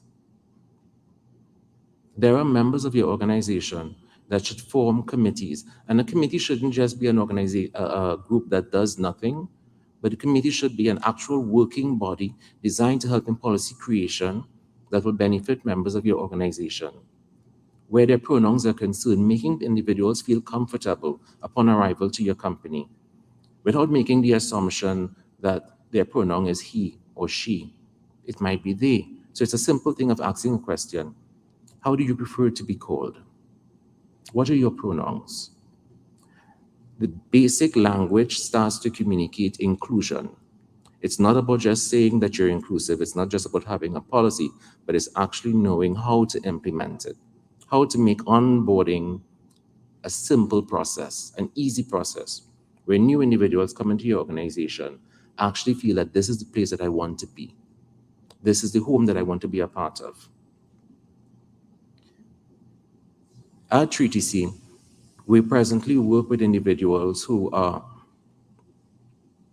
discriminated against. One of the things that we try to do is to write down their narrative, help to be able to get them to go to the equal opportunity legislation and make a report. It's important for reporting and information gathering why, yes, there is no law that offers protection, but if they have the information available to them to know that things are happening, discrimination is going on, it will help with future policy creation. But saying that sounds very easy. The hardest thing is to actually get someone to go and make a report, because then they have to face the stigma, the discrimination, because of how they're looked at, how they are made to feel when they're making their report, the type of questions that are being asked. A next personal example, a friend of mine was discriminated against. He had an altercation with a police officer, but he and the police officer had a relationship. Being the type of person that he is, he took the matter to court because he sought redress. One, because it was an officer, but two, mainly because it was a domestic situation. At every step of the way, the court asked him to stop the process. The backroom of the court was filled with other officers that jeered and laughed on because a fellow officer work was probably being jeopardized. But he never stopped. He pushed forward. He switched his lawyers and he continued to push forward because he wanted redress. He was making a statement. Something happened to me as an individual and I need for my rights to be represented. I count. At the end of the day, the process was resolved. But the redress that he received was a restraining order against him and his former partner. A restraining order against him and his former partner, two estranged individuals who had a matter in court because of a domestic situation. A restraining order did not resolve the situation. However, the court deemed that at this point in time, this is something that they don't wish to address, but this is the appropriate judgment. If there was law in place that protected him against discrimination and that catered to his situation, the redress would have been completely different because this was gender-based violence. And this is one of the issues that we're working on right now at PrideTT. Gender-based violence, intimate partner violence, human rights violations, because the narrative, the story needs to be told, the push needs to go forward. This is our life. Within 15 years, I may cease to exist. And that is the reality of it at my present chronic age. And it's who taking over? Most people are not encouraged to pick up this mantle. The reason why they're not encouraged to pick up the mantle, because you don't want to face the possibility of losing your job for standing at a podium, the possibility of not being employed because you stood with a certain group of individuals outside of Parliament, the possibility of being displaced, not having a home. And it may sound as strange to you, but it is a reality. When Brandy died, the children she took care of, her family of choice, was summarily, immediately asked to leave the residence. Why? Is it that they couldn't pay the rent? Is it that they were engaging in some illicit behavior? Is it that they were doing something wrong? No. The landlord said, I don't want this type of thing here. And that was grounds enough to ask them to leave. Was that fear? We know that they could have gone to the equal opportunity legislation and taken action, but how long would that have taken? And would that have helped them in the present? Thankfully enough, as a group, as a community, we came together and we were able to find a space for them to relocate them safely, to supply them with aid so that they can continue for a period of time until eventually they can get on their own feet. But these are some of the issues in our wider society that needs to be addressed. This is discrimination that goes on a daily basis. It's things that you don't have to face, thank God for that, but this is our life. I've spent 50 years fighting discrimination, 50 years trying to survive and traverse and fit in, 50 years trying to be accepted in organizations, trying to excel and be my best, 50 years, only to be dismissed because the shoes I wore was not appropriate. Is that the reason? I don't know. We never know because we're never told the truth. So you just have to surmise, guess, or assume what's really going on because you don't know. Even when you ask the question, I never had a performance issue. I was exceeding and excelling in my performance. There were no issues. I recently went to a job interview. When I showed up, I was asked to remove my earrings because if they see the earring, it's going to be an issue. How did I feel? How do you think I felt? That was, again, a personal attack upon me as an individual. You identify something on my person or my character that you think needs to be changed in order so that I can fit into the mold. And this is what we face on a daily basis. I don't know if the narrative is understood or appreciated. It's like using a racial slur, that you're working in an organization and you hear this every day. You're at your desk doing your job, doing what you're paid for, and you see posters all along, you hear comments being made, and everything is designed to make you feel uncomfortable. Or think of walking in someone else's shoes. It's too tight for you, it's unbearable to the point where you can't stand. And that is the reality that we live. Think of going to get medication and you're being denied. Think of having a family member who needs to give blood, and you can't give blood for them because if you identify who you are, you will not be able to give blood. Blood is not accepted. So you have to ask other people to give blood. You can't help your family members. The discrimination is embedded deep within the society. We face it on a daily basis, and I think we are heroes. I think we are heroes to step out, to shine, to excel at university, to be pillars of our community, to lead organizations, to lead departments, and even when we are displaced as a result of who we are, we still continue to push forward and use the correct language and be as diplomatic as possible. I know I didn't talk much about Treaty C, and there's a reason why I didn't talk much about Treaty C. I understand that this is a particular type of conference, and I'm talking to HR representatives, I'm talking to business individuals. And I'm just hoping that you can understand that when you're engaging and onboarding and you're receiving new employees, and you don't have a policy that's designed to accommodate and make them feel comfortable in your organization, you're not as inclusive as you think. This individual has to become a chameleon and adapt to an organization that is hostile to them. So as they smile and they try to deliver the service that you're paying for, as they sit behind their desk, or maybe they traverse on a shop floor, they are constantly in a hostile environment, receiving comments, hearing remarks, being discriminated against by other co-workers, unable to be their authentic selves, and they still perform and excel to get that paycheck at the end of the day. Hence the reason why I give you a narrative to hope that you can understand the pressure on a daily basis. Unlike others, I didn't come before you with a script or a PowerPoint. I came before you with my personal experience, what I've observed, what I've endured.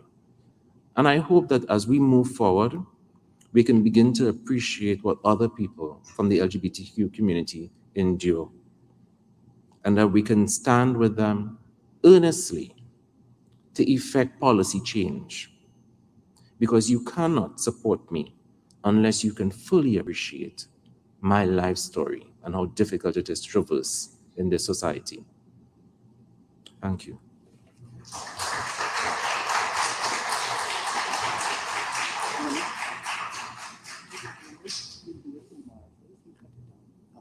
Thank you very much, Jared, for sharing that very insightful experience from a perspective of being inside of the corporate industry. And I think all of us who belong to the community have had some experience.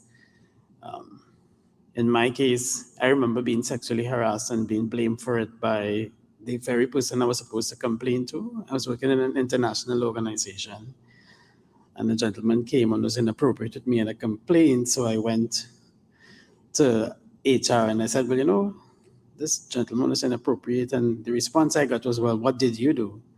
So I said, well, I suppose I was too pretty. You know, so sometimes we deal with humor when we have to navigate the quagmire of HR relations when you're a vulnerable person in a vulnerable industry sometimes, at times. But all the same, humor is a good thing.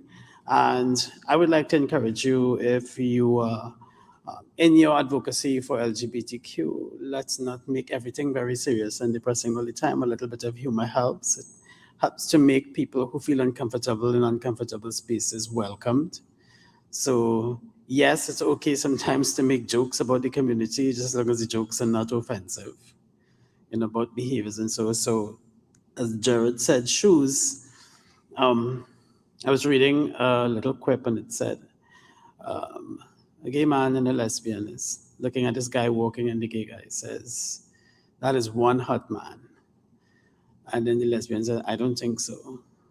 So the guy turns to the lesbian and said, well, you're not supposed to, you don't look at gay men. And then she responds to him, she says, yeah, but I know a nice pair of shoes when I see a nice pair of shoes. Right.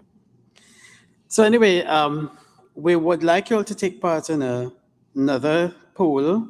So we're gonna share the QR code with you now. And while we're being mic'd up, we would like to ask the business panel to go to the back of the room and get mic'd up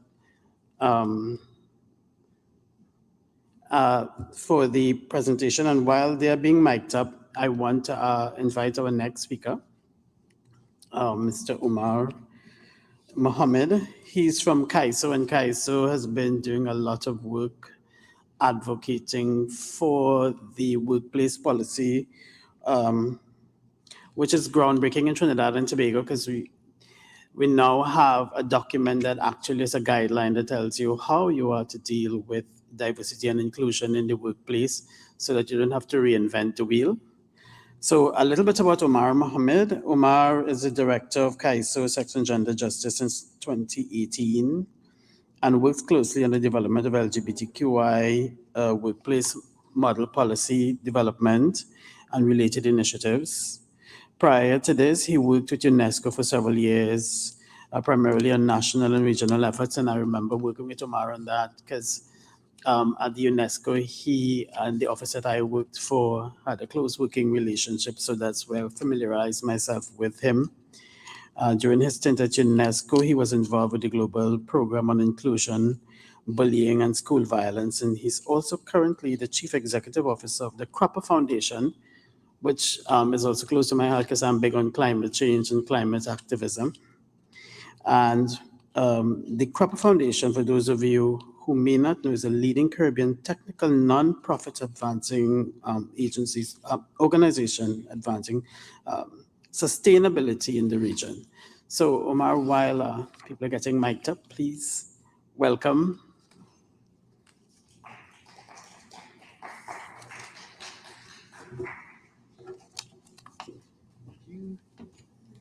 Presentations up. Thanks. Hi, good morning, everyone. I was really worried Wade would want us to do stand-up or knock-knock joke after that, but I got a bit panicked. But thank you so much to the organizers of today's event, especially PrideTT, of course, and Rudy for taking this step forward in acknowledging the importance of DEI. So KAISO Sex and Gender Justice is a feminist civil society organization committed to ensuring wholeness, justice, and inclusion for TNT's LGBTQI+ communities by developing analysis, alliances, and advocacy. And of course, all this work is really necessary because, as we all know, public change around discrimination and inclusion has been slow in coming, as we would have heard from our two previous speakers, but particularly Gerard, for the length of time that this effort has been going into the community. Not much has changed at the state level. And that has resulted, next slide, please. That has resulted in civil society taking the lead, trying to advance a lot of this work. So groups like KAISO, like TTC, like PrideTT, and many others, really trying to advance the cause, change public opinion, and change political opinion around discrimination, particularly in LGBTQI+ community. And some of this work has been led or supported by KAISO, including the Adult 3 campaign, which really focused on the Equal Opportunity Act and the specific exclusion of gender identity, sexual orientation, and the 2020 policy agenda, which really spoke at a collaborative approach to getting our thoughts and messages across to the then parties who were up for election. Suffice to say, not a lot of them were taken up, but maybe we're not too surprised there. And this policy, this lack of leadership to some extent at the highest levels has led to, next slide please, an unequal place at work, as we've heard before. And this, again, as our previous friend said, it just creates a space that is not safe in many cases for people to go to work. I mean, persons like me, persons maybe like Rudy, Wade, etc. Well, maybe not Wade as we heard. We have the privilege sometimes of working in spaces that respects who we are. But for many, many other people, that's just not the case. And the Equal Opportunity Act specifically, like I said, excludes sexual orientation from its protected status and therefore makes persons from the community vulnerable to discrimination. Harassment, eviction, all the things that everyone else is covered by under the Act. And that vulnerability was very clearly and recently highlighted after the sort of seminal ruling by the High Court on same-sex relations, which caused a lot of celebrations. People were on media, showcasing things on social media, resulting in many times termination, evictions, harassment, exclusion from their own families without any form of redress under the one piece of legislation that's expected to provide protection against that. Next slide, please. And I won't go too much into this because Danya so wonderfully spoke about it today. But again, this is not just a moral issue, it's a business issue. Discrimination has real economic costs, and inclusion has real economic benefits. But of course, you all can read more about that when you download the 80-page report from Open for Business Caribbean. So next slide, please.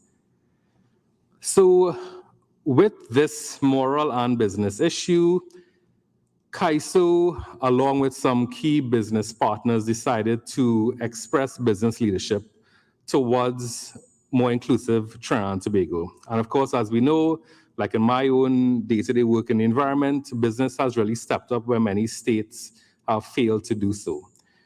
And we were able to access through British High Commission funding money to start doing work on a model LGBTQI+ workplace policy for all sectors of the economy, public, private, as well as NGOs, anywhere that people can be employed. And of course, the EOC was involved because the EOC, while the Act does not include these protected statuses, the people at the EOC are good folks, and they understand that this needs to change. And they worked with us on the development of this policy. Next slide, please. So this policy took quite some time, like most good policies do. We engaged some professional HR consultants through the Arthur Lockjack Global School of Business, who put together a draft policy, which then underwent a few months of consultation with employees across different demographics from the community, as well as other members of the LGBTQI community that CAISO works with. And as well, it went through consultation with business leaders, some of whom are here today. And those business leaders and their HR departments and legal departments really helped us hone in on the key aspects of the policy that needed to be fine-tuned, while also trying to meet the needs of the persons in the community to whom the policy was directed at. Next slide, please. So the purpose, like you all can see there, really aims to provide a practical set of guidelines for companies and organizations for their appreciation and respect for diversity, and thus the creation of an all-embracing and safe and productive environment for all employees. And of course, as we heard earlier, that still does not exist.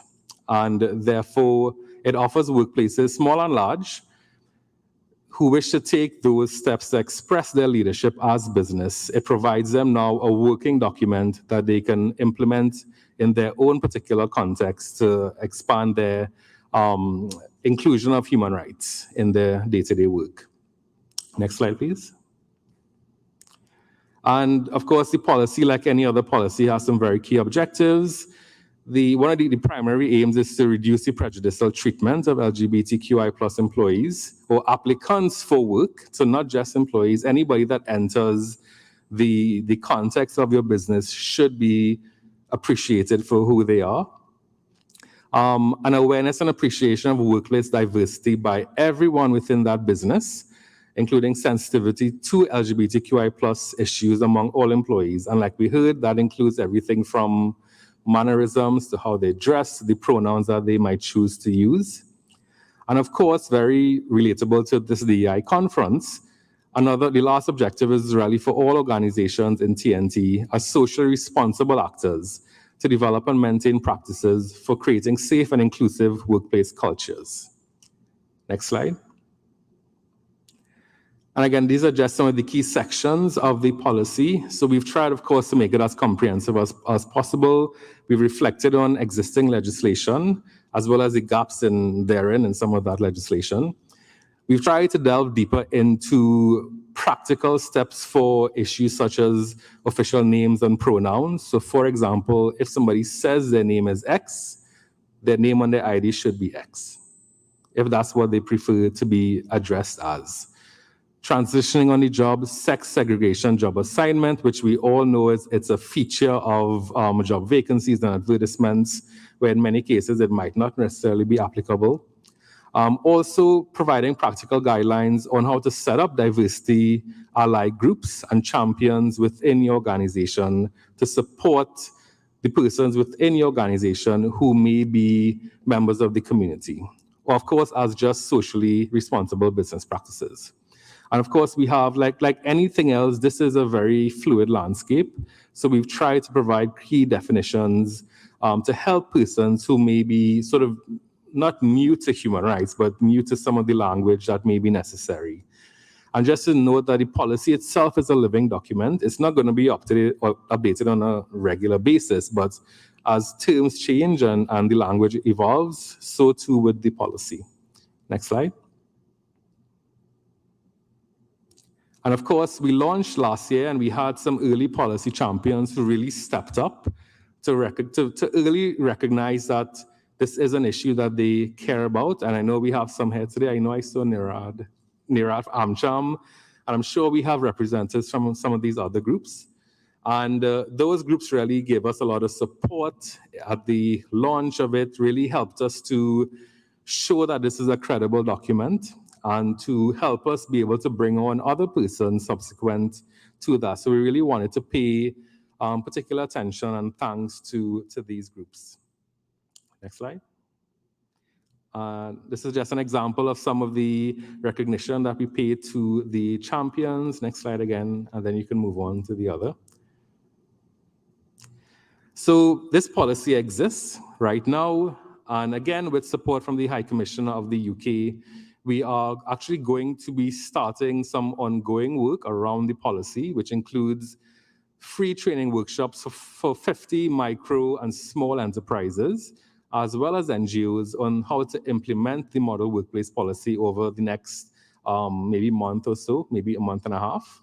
We're also developing a very, very expansive toolkit on implementing the policy, which includes checklists, small case studies, examples of how to set up a diversity group, for example, that will go along with the policy. We're also creating some multimedia videos that will show, again, different scenarios that may happen within the organization and ways to address them when they do come up. And of course, for larger organizations, we are available, of course, to provide tailored interventions and support. One of those being our Wholeness and Justice program, which today, happy Ida Hobbit, everyone, again. But today we're actually hosting a media briefing on the results of that Wholeness and Justice program, which provides psychosocial and legal support to persons in the community who may be facing discrimination in one form or the other. And to date, we've helped over 65 persons, many of whom have come to us for pro bono legal support, which has taken the shape of changing of deed polls, to change out of a dead name, to help with gender-based violence situations, to contest, in some cases, issues of police discrimination, as well as the psychosocial support to go along with that work, because as we heard before, it's not an easy process. So that will also be shared today on CAISO's social media, where you can see a breakdown of the persons and issues that Wholeness and Justice program would have tackled. Next slide. So again, as we've been doing, we want to pay thanks, of course, to persons in our network that have helped develop this policy, primarily being Colin Robinson, again, who we lost, who really drove this forward, the CAISO team, the consultants from Arthur Luckjack, Global School of Business, members of the community, the High Commission, the EOC, members of TT Chamber, who helped us a lot in the initial stages, and of course, the persons like you all who have decided to take a leadership role in DEI. So that's it. You can find the policy, next slide, on CAISO's website, so kaisott.org. It's either on a drop-down menu or you can go to this link. And again, get in touch with us to see how we can provide some more tailored support to your company. So thanks again, everyone, and thanks so much, PrideTT, for hosting this.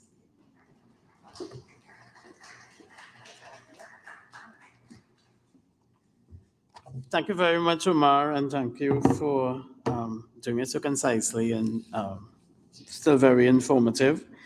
So just one of the terms that you may have heard from Omar, like transitioning in the workplace, it's not moving from one job description to another. Transitioning is really when you're deciding to have your gender reassigned to the one that you identify as. So we have M to F and F to M, male to female, female to male.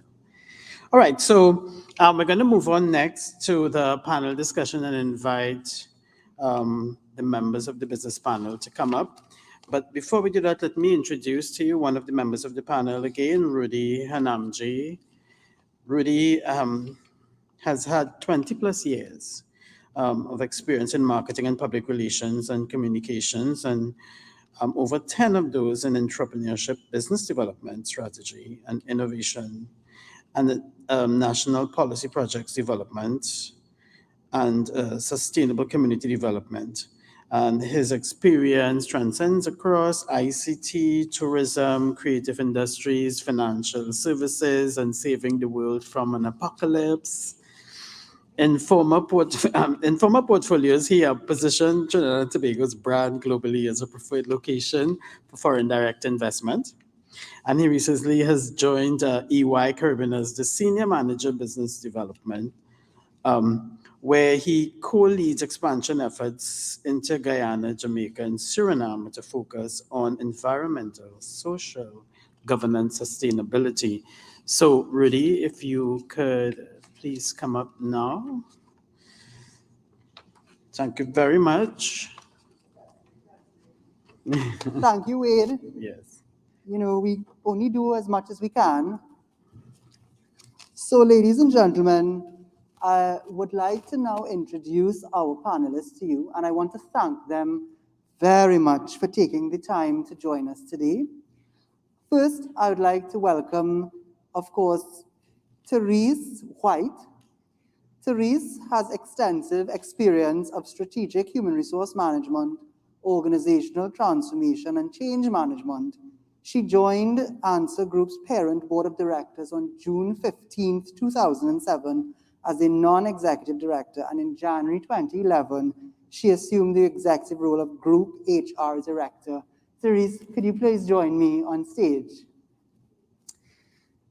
I must say, Therese took up this invitation without any hesitation. Teresa, my apologies, but we must apologize for having you to reschedule your entire day, but we appreciate it.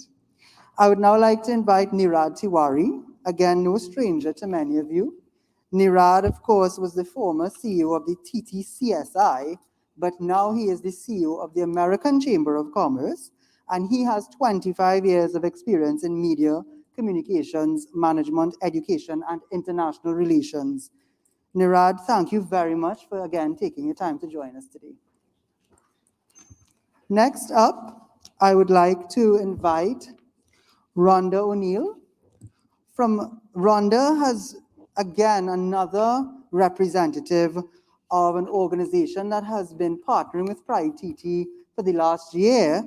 She is the senior HR professional with over 25 years experience in financial services and education with Scotiabank, Trinidad and Tobago, and she's an advocate for equity and inclusion. So thank you again, Rhonda, and thank you to Scotiabank. Absolutely. Next up, I'd like to invite Marsha Naidu Chuchai. Marsha possesses an MSME in Human Resource Management, and she started her career in 2004 at the Employers Consultative Association as an industrial relations specialist, subsequently transferring to the Employers Solutions Center as a human resources officer. She has held positions in human resources and industrial relations, and Marsha joined the HADCO group in January 2022 and is now in the position of Group Human Resources Manager. So thank you again, Marsha. And an old colleague of mine, not in years in terms of age, but in terms of experience, Mr. Jonathan Cumberbatch. I remember Jonathan was one of the first persons to sign an employment contract for me when I was at the Hilton. Oops, I'm not supposed to say that other age here. Jonathan is the Assistant Vice President, Human Resources and Administration at the University of Trinidad and Tobago, and is actually the chairman of the Trinidad and Tobago Chamber's Employee Labor Relations Committee. Jonathan, if you could join us, please. He has served both in the public and private sectors, so we're very, very pleased to have this esteemed panel with us today. Thank you so much. I'll squeeze in. Yes. So we did ask each of you in preparing for today, because we know it's a ticklish subject matter sometimes, or you may disagree with me. You may say it's not ticklish at all. We did ask each of you to share some opening thoughts around DEI and really to focus in on maybe some of the lessons learned or experiences in each of your fields and your various organizations in trying to get this policy progressed. So if I could start with Teresa, the floor is yours. Thank you, thank you. I'm going to talk about DEI in the broader sense and then get a little bit more granular around issues that might be particularly pertinent for PrideTT. We, as a nation, took a very long time to get equal opportunities legislation. And when that act came out at the very last minute, something was expressly excluded, which to my mind, goes against any society that values a rights-based approach and rights for all people, and creating a framework where people feel included. That's at the legal level. So at the group level at Ernst Macau, we've always had, and I say always, that certainly in my experience, a non-discrimination policy that dealt with all areas of status that we perceived at the time, and also deals expressly with harassment, both normal harassment, which is any sort of bullying, and specifically sexual harassment, which would be sexual in nature. Now, there was reference to the appeal decision where there's some sense now that the Equal Opportunities Act does cover sexual harassment. It's not quite as simple as that. It really doesn't cover it in its broadest sense, and it's almost like a sort of backdoor way of getting protection, but it relies on the way the act is framed, which is around having comparators, and therefore, in the case of making some sort of sexual harassment claim, you'd have to show that the detriment was to one person on a grounds of their status would have not have happened to somebody else. So it envisages a binary setup. So if you had a bisexual manager who was bullying somebody, and it could be equally argued that it would be male-female bullies, then you will have no protection as the appeal is drafted. So it's important to note these things. And therefore, it is important that sexual harassment is covered without need for comparators. It is just treated as absolutely wrong, and that's reflected in how the policy is drafted. We at Ernst Macau have not waited on the legal machinery to address those issues. We have had these positive rights in our HR policy manuals as they've evolved. When CAISO did its very good work on LGBTQI+ policy potential, we realized that there were gaps in our policies, particularly around transitioning and particularly around envisaging things beyond a sort of binary setup.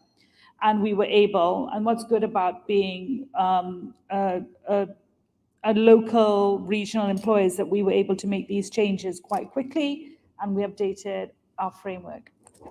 My only request is that sometimes we may not get the language right. Let us know, because this is new territory for us. We want to do the right things, and we're going to do the right things. But if we get the language wrong, please let us know. Because the idea is not to exclude. The idea is around people coming to work, their full, honest, authentic selves, and living into their potential, and not feeling excluded or denigrated or less than somebody else for whatever reason. And so that's why I'm very pleased to be here today to talk about these issues. I wish the room had more people, but we have to start somewhere. And I was very heartened by the few slides ago to see how many employers are getting behind this, particularly big, traditionally conservative type employers. So it's the beginning of something really good. And thank you for having. Thank you very much, Teresa. You're right. It's a ripple, but it will spread. And today is the first time that something like this, where persons like yourselves have come forward en masse almost to support these initiatives. I must commend you for being upfront about the mistakes or the oversight sometimes in this new fertile ground that we're all building and watering. So I hope people take that away, that don't be afraid of asking or being open to feedback. And that's the only way that we can really move it forward. So we'll come back to some of those points. And again, thank you very much. I must say, Ansa McCall went beyond the call of duty, and you supported us as well in ensuring that this event was able to come off. So thank you very much for that. Nirad, some of the persons, I think all of the persons on this stage may actually belong to your organization or work closely with the American Chamber of Commerce. We heard earlier from the American Embassy about the policies of the state, the headquarters. But in your capacity, could you share some feedback in terms of being a local, operating in this context and having to manage that sort of American policy directive, and what your membership and your other experiences around these issues? Because you have been a long-standing advocate in this area, and I want to commend you for that as well on behalf of the community. But any thoughts around navigating all of that? Yeah, thank you. Good morning, good afternoon, everyone. Thanks for having me. Thanks to PrideTT for inviting AmCham. And it's really good to see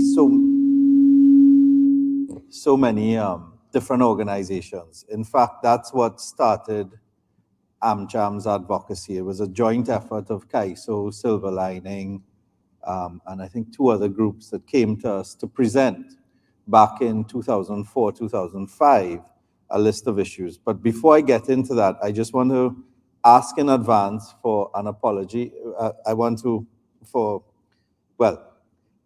I consider myself an ally, but I'm still learning. And so if I misstate anything or relate an experience in any way, please let me know.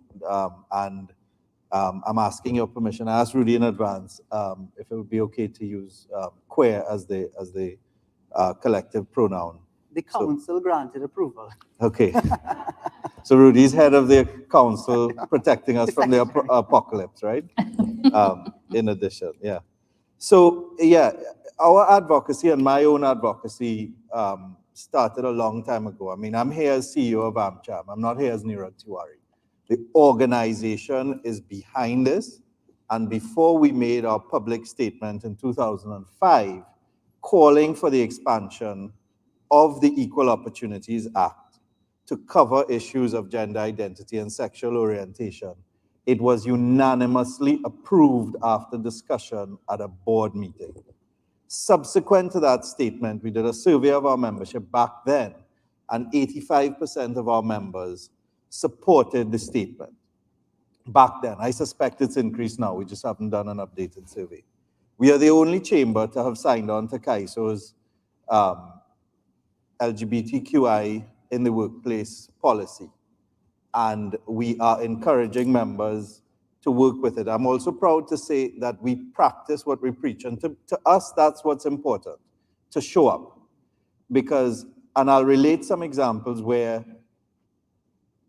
I didn't quite show up at first, or I wasn't sure if I would.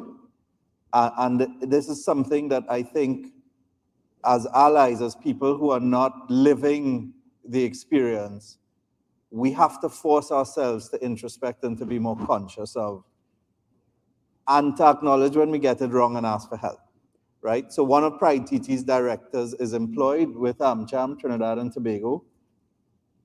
Who he loves does not matter to us. Can he get my job done? And can he do it on time? That's what matters. And he does. So when we, as I said, we made the call, we signed on to the DEI policy. Last year for the vaccination drives, so I'm going to relate this story, and again, I ask for your forgiveness if I relate it badly. But it's about showing up. At least that's the point I hope I can communicate.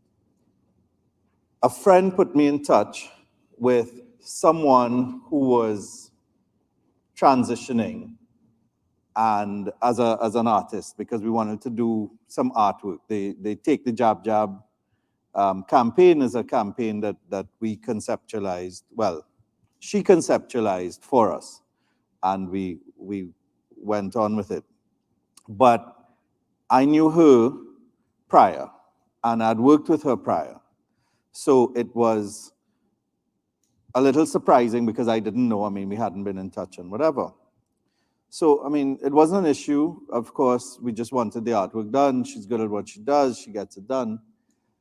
But when we did the vaccination drive for the business community at Napa with the TT Chamber and AmCham, supported by the TTCSI, did that drive.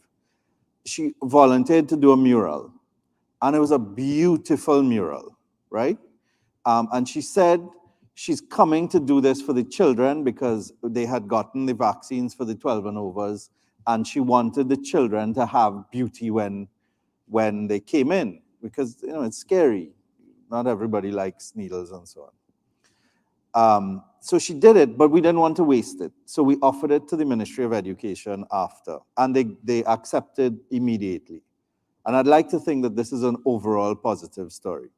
So we arranged a handover ceremony, and she called me and she asked, she said, well, if I'm coming, I asked her to speak because it's her art. And she said, well, can I come in a dress? I'm like, well, yeah, I guess it's up to you. But, just as you wouldn't want me to dress inappropriately, just don't dress inappropriately. But if you want to wear a dress, wear a dress.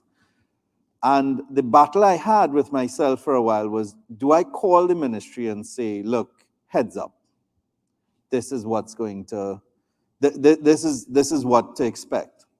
And I said, you know what? No, because if I do, I am saying there's something that you should be concerned about, or that's not right, or that's abnormal. And so I didn't. And she came in her dress, we had our ceremony, and it was beautiful. The Minister of Education and the PS and everybody was there, and the media covered it, and the focus was on the art. And but I could just have easily have not, and made that call, and then somebody could have said, well, you shouldn't do this, or you shouldn't, so on and so on and so on. So I think it's a process. And in terms of your question on policies, Rudy, I think by and large, and as I said, the survey supported it, right? So the board members represent companies, and therefore all their companies are behind it. Scotiabank was on the board at the time, continues to be on the board, and is leading in this really from the business community's perspective. We're a local organization. We're operating here. We're registered in Trinidad and Tobago, and we're completely independent of any government, including the US and the Trinidad and Tobago government, and we will say and do what we think is important. Because AmCham Trinidad and Tobago consciously sees the role of business as more than just profits. And so we see our role as influencing the society to become more and more of the society that we desire for ourselves collectively. And that means sometimes we will get involved in non-business issues. Now that's a risk, because then people want you to speak about everything, and they want you to speak every time there's an issue, which you can't do. We're not going to be a dog barking after every car that passes. But we will always try to show up on the important issues. And we will stand firm on our position on these issues. And trust me, we get licks. Personally, people say things, do things, complain about me and about the organization, but that's okay, because we are clear on what we believe, why we believe it, and what are the benefits, beyond just being good for business, which you've heard a lot about and which we certainly endorse. Thank you very much. And you'll get no complaints here. I think that is bravery in its own right, and it should be commended. And again, it's almost like a well-kept secret, because I mean, I've been around the organization for many years, and sometimes you still get, and I'm going to ask Jonathan to weigh in on this in my segue, you get this sense in the ecosystem that businesses aren't open to having these conversations, but 85%, as you said, in 2005, understood the issue, obviously, and accepted the position, and I can tell you it's grown since then. So that's an interesting point, but showing up is critical. And I hope that's one of the key takeaways from what you just shared, is that sometimes that's all you need to do. Jonathan, on that point, now I intimated earlier that we've crossed paths before in another international organization. We have history. And sometimes people say, this is an international kind of thing. I mean, if you look at some of the leaders, thankfully on this stage, we have local and international representation. Yes. But in your capacity, especially at the chamber, and in your roles formally, is it really an internationally led movement, or what has been the sense around the local companies in this space? Nirad mentioned 85%. I'm sure some of that 85% would have been locals. No, of course. I can, well, I'm wearing different hats as you're aware. For a large part of my career, I have served as head of HR for various multinationals. Therefore, anti-discriminatory policies, guidelines, etc., largely informed by American legislation and guidelines, would have been easily impacted across the workplace. It was understood this is a non-discriminatory organization. Where that has not been the case, I presently at head of HR at UTT, we have advocated, and it's wherever I have worked, I've been one to advocate that this is a zero tolerance in terms of intolerant behavior. Recently, we just signed off with our resident union an anti-harassment policy, and I've been a big advocate of that as against anti-sexual harassment. I think that makes things narrow. It's anti-harassment. No one working anywhere should encounter anything that makes them uncomfortable on the job. Under that umbrella, of course, we itemize gender, orientation, etc. Therein is the opportunity. And I applaud all the stakeholders for seeing the vision of that particular policy and getting it through. So that's how things stand at UTT. But certainly, I'm not alone. Several colleagues, I think, have also taken the progressive approach. We live in what still has to be regarded as a conservative society, much like much of the English-speaking Caribbean. That said, there are many progressive minds amongst the leadership, and we are cognizant of what has been going on globally in terms of trends and what we need to anticipate, what we need to be sensitized to. We're in the hat of head of the Labor Relations Committee at the Chamber and representing the Chamber de facto here today. It is quite simple. The Chamber is here to listen. By that and by extension, the business community it represents. don't think I can add too much more than that, but but yeah, here to listen, here to take notes, here to communicate further what other areas of sensitization, what other senses of policy and additional guidelines we may wish to impress on our membership. It's important, as has been echoed here at the panel, that we get this right. No one is, we don't know it all. This is fairly new ground. It is fluid. It is changing. There's legislation going on in several communities globally that are shifting the dialogue or influencing the dialogue globally. And we take our notes. No, excellent. I take your point on sometimes looking at issues from a broader lens. And that has been one of the main ways, Nirad mentioned allyship, of how we've built allies, because many of the issues that we face are centered in patriarchy and that misogynistic type of ecosystem that some of us on the stage may have either benefited from or been victims of in different ways. And sometimes people don't even realize that, obviously a lot of oxygen has been given in relation to what women go through and that equity conversation. But men who don't meet the man criteria face very similar concerns. And not to cut you across, it's something I think it's also important, and I'm sure some of my colleagues here would have practiced as well. As head of HR in any particular organization, so much of the work population takes your lead by your attitude, your perceived attitude towards various groups, be it women, be it LGBTQ plus, etc. Any snide remarks, any crude remarks, any jokes made regarding particular groups can have a significant impact on the culture of that organization. You can almost sense it. I interact with someone who may have identified as gay, and you can see in the room, everyone is sensing, let's see whether he's going to cringe. Let's see. It is so important that you show a healthy and open, and without pretense, in my case at least, that this is what we are, and this is how we're going to be working and living with each other here. Just a little sidebar on that, but yeah, and I'm sure everyone. And we're going to come back to that topic of culture, which I know we're all familiar with. I'm going to ask, Rhonda, I mentioned earlier that Scotiabank partnered with us.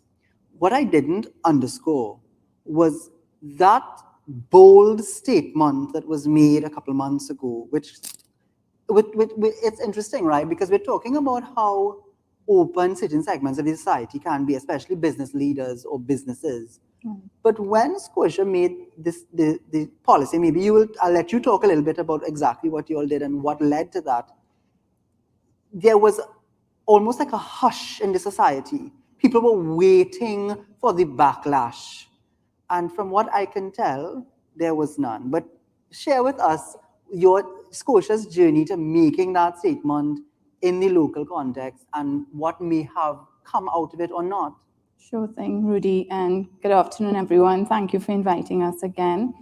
Rudy, Scotiabank is committed to being the bank of choice for the diverse communities that we serve.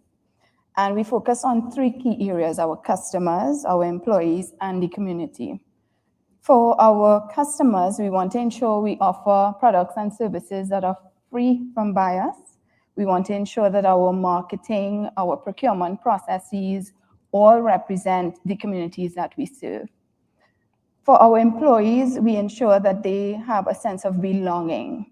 And beyond that, we want them to feel as though their uniqueness is valued and integrated on a daily basis. Across our footprint, we feel that all persons have rights, and once it's within the parameters of the law, we feel that benefits should be equal to all. And I believe that's what you're talking about, making benefits available to everyone. In terms of our customer feedback and our employee feedback, they have both been very favorable. All right. Our employees have said to us that they are proud to be a Scotiabanker, and 96% recently surveyed said that, they believe that Scotiabank is an inclusive organization. So a lot of what we do, Rudy, is to walk that talk, and we want to give a clear signal that we value all individuals and we want to create that sense of value for our employees and our customers. Sense of value. We've touched on it throughout the course of the morning. You know, when employees get up and they know they're going to be joining their comrades, their co-workers, and they have to walk through that door, they know exactly what type of atmosphere they're going to enter into, and it will impact their output. But again, on behalf of the entire community, it was the moment it dropped, my phone lit up, and well, the social media these days, the entire community got behind Scotiabank almost overnight, and it's like, I'm changing banks. So it was a wonderful step, but we saw the genuineness behind it. And for you all to partner with us to host and to evolve the Generation Gap program was amazing. And just a quick shout out to Faye Ferdinandus, yes, our project lead for Generation Gap. Absolutely. And we have also partnered with Faye recently for a lunch and learn. And Faye came in and she did a lunch and learn where we educate our employees around the rights of PrideTT members and so on. So it was amazing. Well, we look forward. We look forward to continuing that partnership as best as we can. So thank you again. You're most welcome. Now, Marsha, I know that I will let people know that this came to you as a bit of a surprise. And it's, I believe you shared with me, it's the first time you'll be sharing in a capacity like this. But that's amazing, because I think having listened to your colleagues, and when I spoke to John, he was very upset with me. He said, why didn't you send this earlier? We need to be part of this. And to get that immediate interest, and to the point where he wanted to show up himself, but he was able to make the arrangements, and you are here today with us. So I know you've asked us to show something for you, but before we do that, perhaps you could share a little bit about, what HADCO's focus has been, listening to some of your colleagues, but in particular, I know that you also have a very diverse employee cross-section. So perhaps you could share a little bit about that as well. Okay. Good afternoon, everyone. And thank you very much for including us in today's proceedings. We're excited to be here, as John would have conveyed to you. At HADCO, we are extremely cognizant of our responsibility to the community, our interactions with our employees, as well as our interactions with the community at large. And we have a saying at HADCO, if we help our employees, we're helping a family, and by extension, helping a community. So one of our core values at HADCO really is respect and tolerance. And it is ingrained in our daily operations, in every aspect of operations at HADCO. We are at the infancy stage in terms of developing DEI policy, but we do have an environment where we do not tolerate harassment, bullying of any form. So we have initiatives along the line of diversity. One of my first conversations with John when as part of my onboarding in January, was the issue of diversity and where he saw it going and the initiatives that they had in place at HADCO currently. So that's awesome. That again, another leading organization has preemptively almost taken the bull by the horns, and I want to jump on that. Teresa mentioned it earlier. There's this.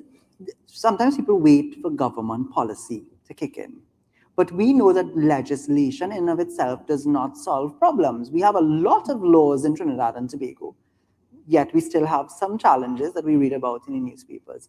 Perhaps some of you can jump in around the role of companies, private sector, through working and creating their respective cultures. How can that then have an osmosis effect into the wider society? Because we talk about culture change a lot in the country, and sometimes it sounds like boiling the ocean.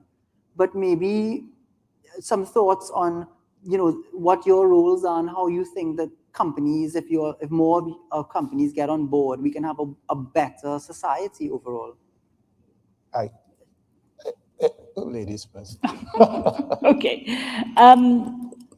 I think it's a really good question, because culture has been always that sort of elusive thing that one needs to deal with in any kind of change, organizational, countrywide, and so forth. And legislation is critical, because it's the rules, it's the framework that sets the moral tone, if you like. But over the past few years, as I get well into my 50s, I'm becoming more and more aware of how important tone is in terms of leadership tone, more so than I ever thought before. And perhaps, growing up in organizational transformation, we were always conscious of people not walking the talk. And of course, execution, frameworks, all those things are very important. And the tendency for those things not to follow through with talk has perhaps made us forget how important talk is.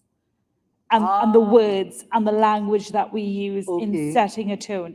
Now, setting a tone without the solid stuff underneath is meaningless, but setting the tone is key.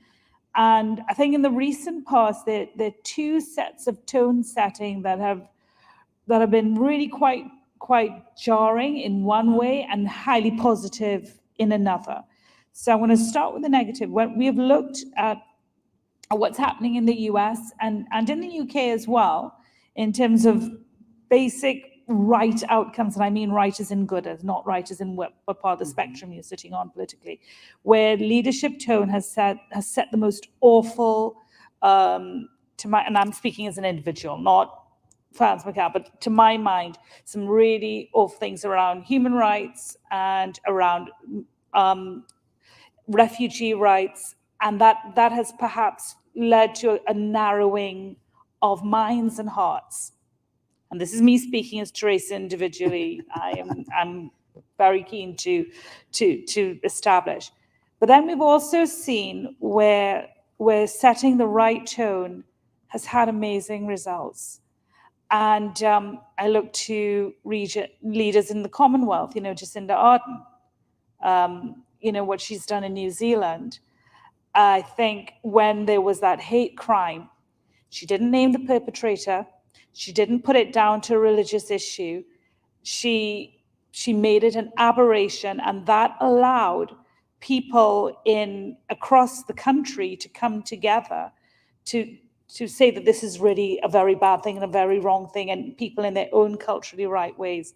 And it's sort of like disappeared from our consciousness in a way because she silenced it. And that was setting the right tone. Yes, followed by rules. Yes, followed by regulations. But that makes all the difference. So when there are cruel jokes made, when there are wrong things said, that creates a soft power around an oppressive culture that needs to be outed.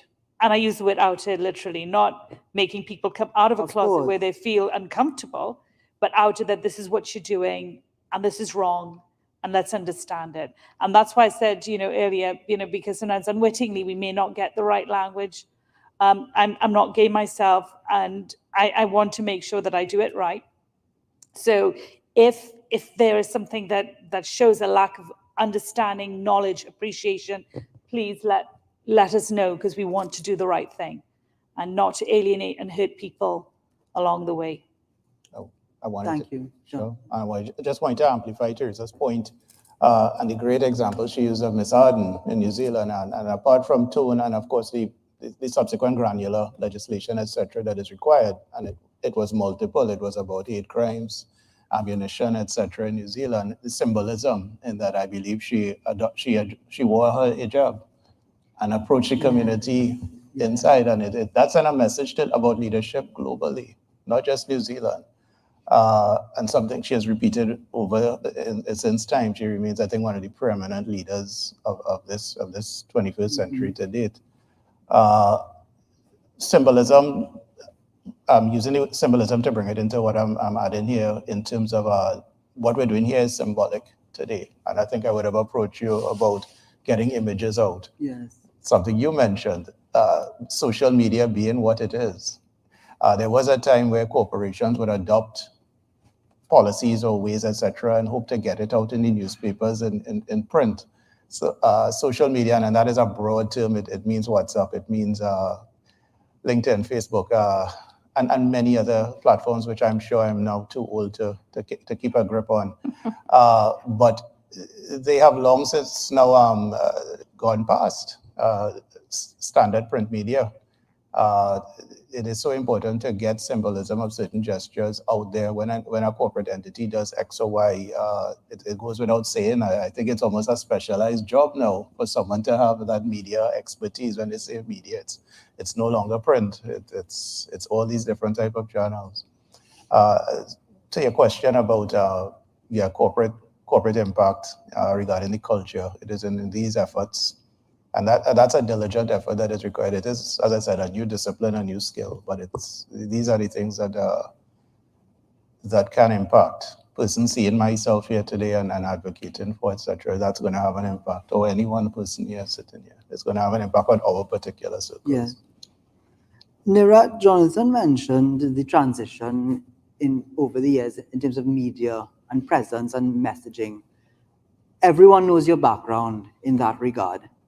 But in terms of getting the right messages out there, do you think that we're doing and this is sort of, I'm going to ask others to comment. So I'm asking you to actually comment on our work now.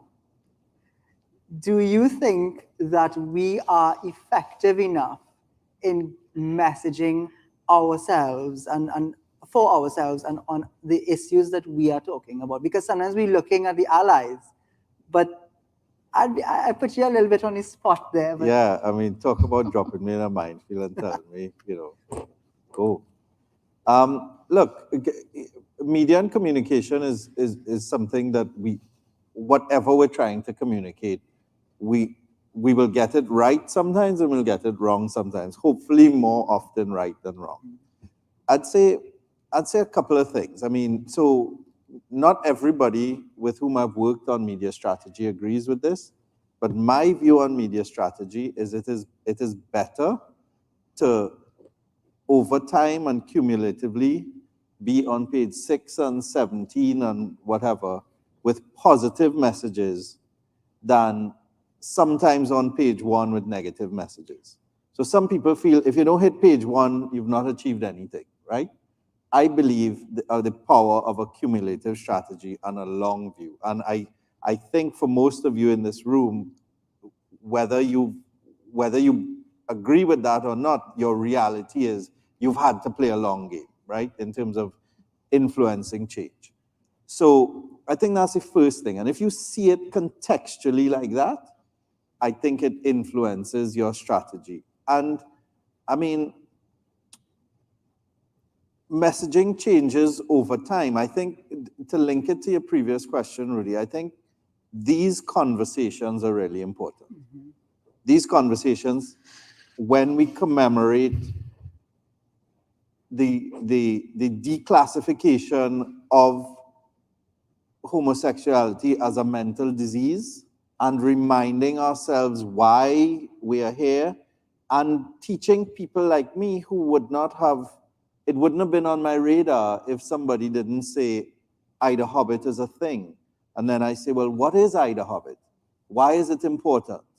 And then I go and I learn and I say, but wait, I'm not comfortable with that. I wouldn't have been comfortable if we didn't have Ida Hobbit, if the status quo had remained. That doesn't sync with my values. So yeah, I can get behind this. I can show up, I can participate, I can be an advocate to the extent that I need to support. And also that's my role, right? My role is to support. It's not it's not to try to jump out front of the people who are living and doing the work day to day. So, you know, I'm not going to answer your question directly because there is no right answer. I think the fact that you're here today means you're doing something right. The fact That's what I was looking for. Right? The fact that you've had pride parades means that you're doing something right. The fact that we are making small progress, I think incrementally, means that you are doing something right. Does that mean that along the way you wouldn't explode an unintentional minefield or mine? Probably you will, or somebody will. It may not even be, you know, an official spokesperson for the community. It might be somebody else. And these are things that we'll have to deal with. But I think having the conversation, and if I might make a suggestion around communication, is maybe having a workshop, Kaiso, PrideTT, and whoever else within the community, with the parliamentarians, because Teresa is talking about tone. The tone in the parliament around these issues is deplorable. And I think that, I mean, unnecessary and deplorable. But I do think that when you have voices and organizations pushing people to think, you see, what I learned in my journey in reflecting to come here today and before is that there were a lot of things that I did and said mindlessly. So the society, I grew up in the society, and it was okay to make these kinds of jokes or say these words. I didn't really think about it. But then somebody says, hey, oh, you can say that? Why do you believe what you believe? I was like, I don't know. I just do. So, well, you know, the facts are so. Or why don't you go and read so. Or this is how I feel when you say so. And over time, that changed my perspective radically. And now my daughter my 11-year-old daughter is my dad, so and so and so, and we have these discussions. And I mean, I'm really proud of her. I mean, the other day we were by some friends, and she was discussing with a big man, and I mean, I felt sorry for him at the end of it, but you know. So I don't know if that answers. It does, and thank you again for that. Because it has to be a two-way conversation, and sometimes exclusion brings exclusion. So the way that we feel, I'm speaking generally, of course, we then act that way. It's part of the trauma cycle. So again, a general feedback for those of you who are now starting this journey, always bear that in mind, you know.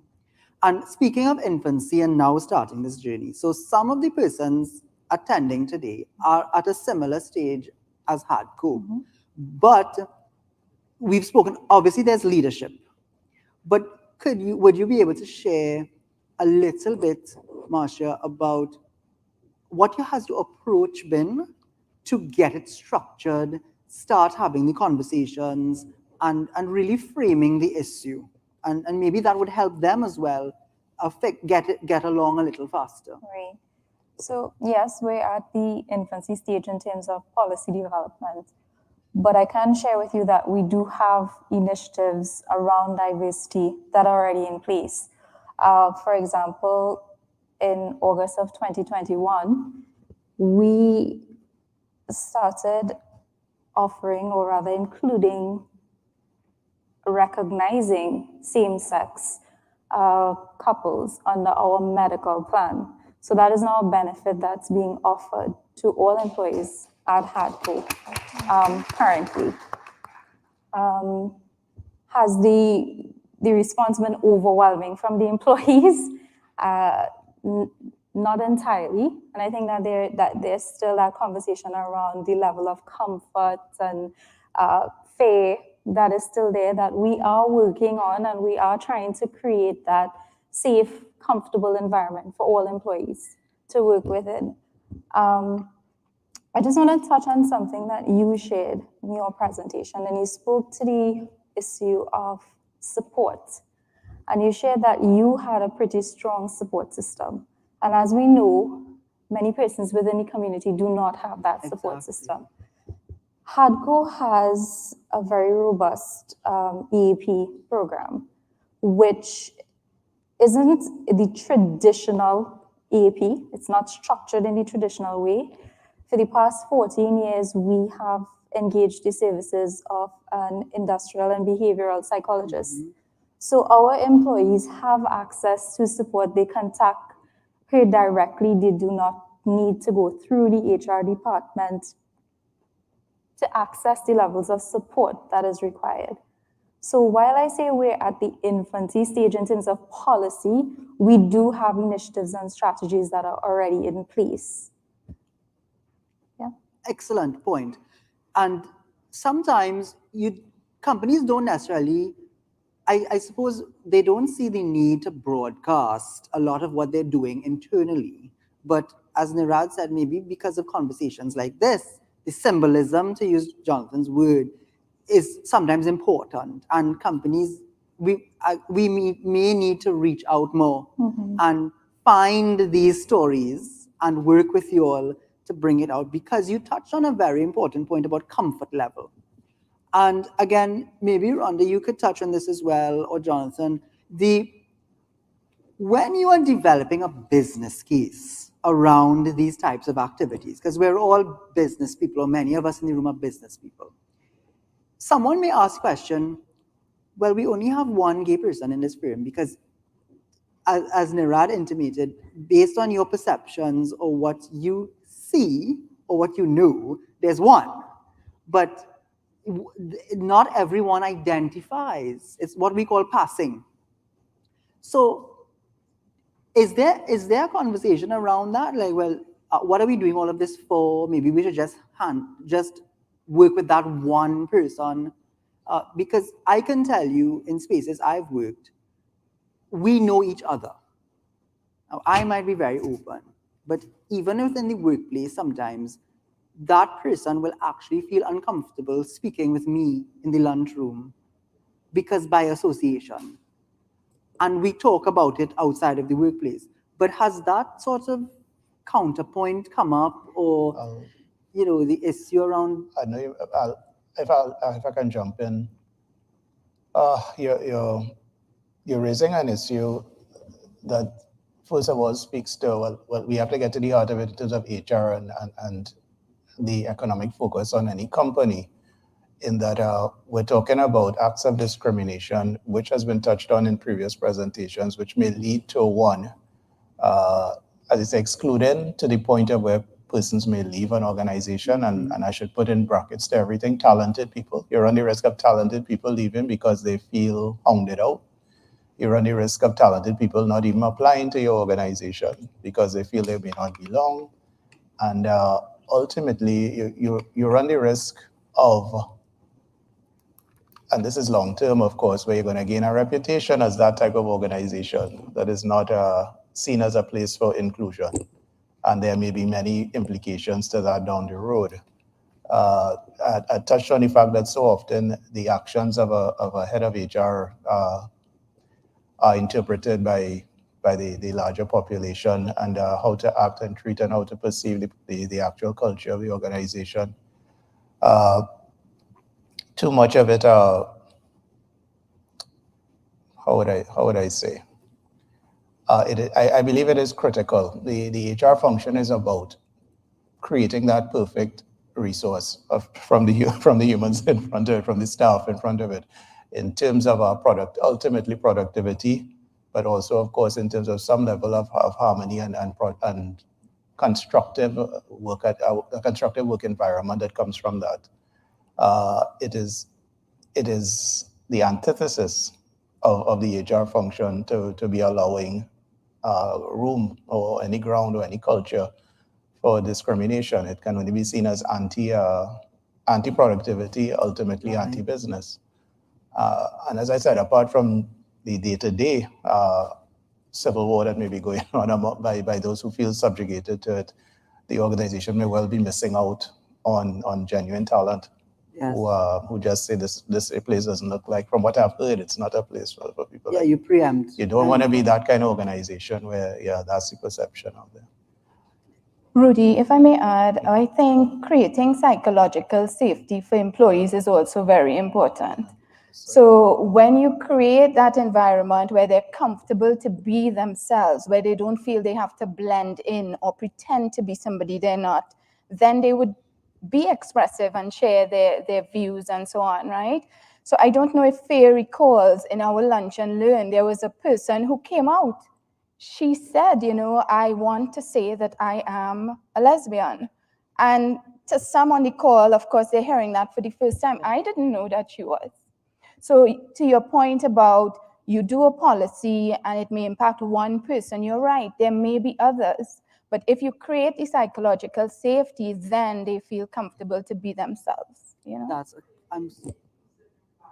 Absolutely. To flourish. Yeah.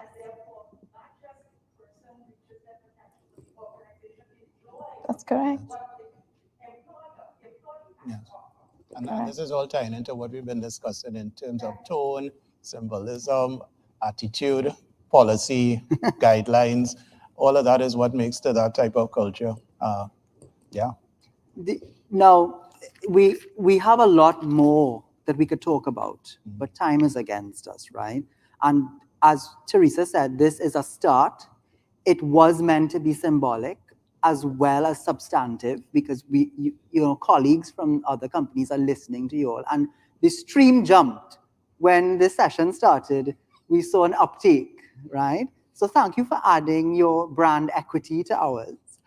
But full disclosure, as was said earlier, of course, I sit in another firm that is big on DEI, EY, and we are adding our authenticity in that regard to our service lines by rolling out our ESG lines. And later on, as you all know, companies are going to participate in a workshop that looks at the DEI policy, which falls within the S framework of the environmental, social, and governance models.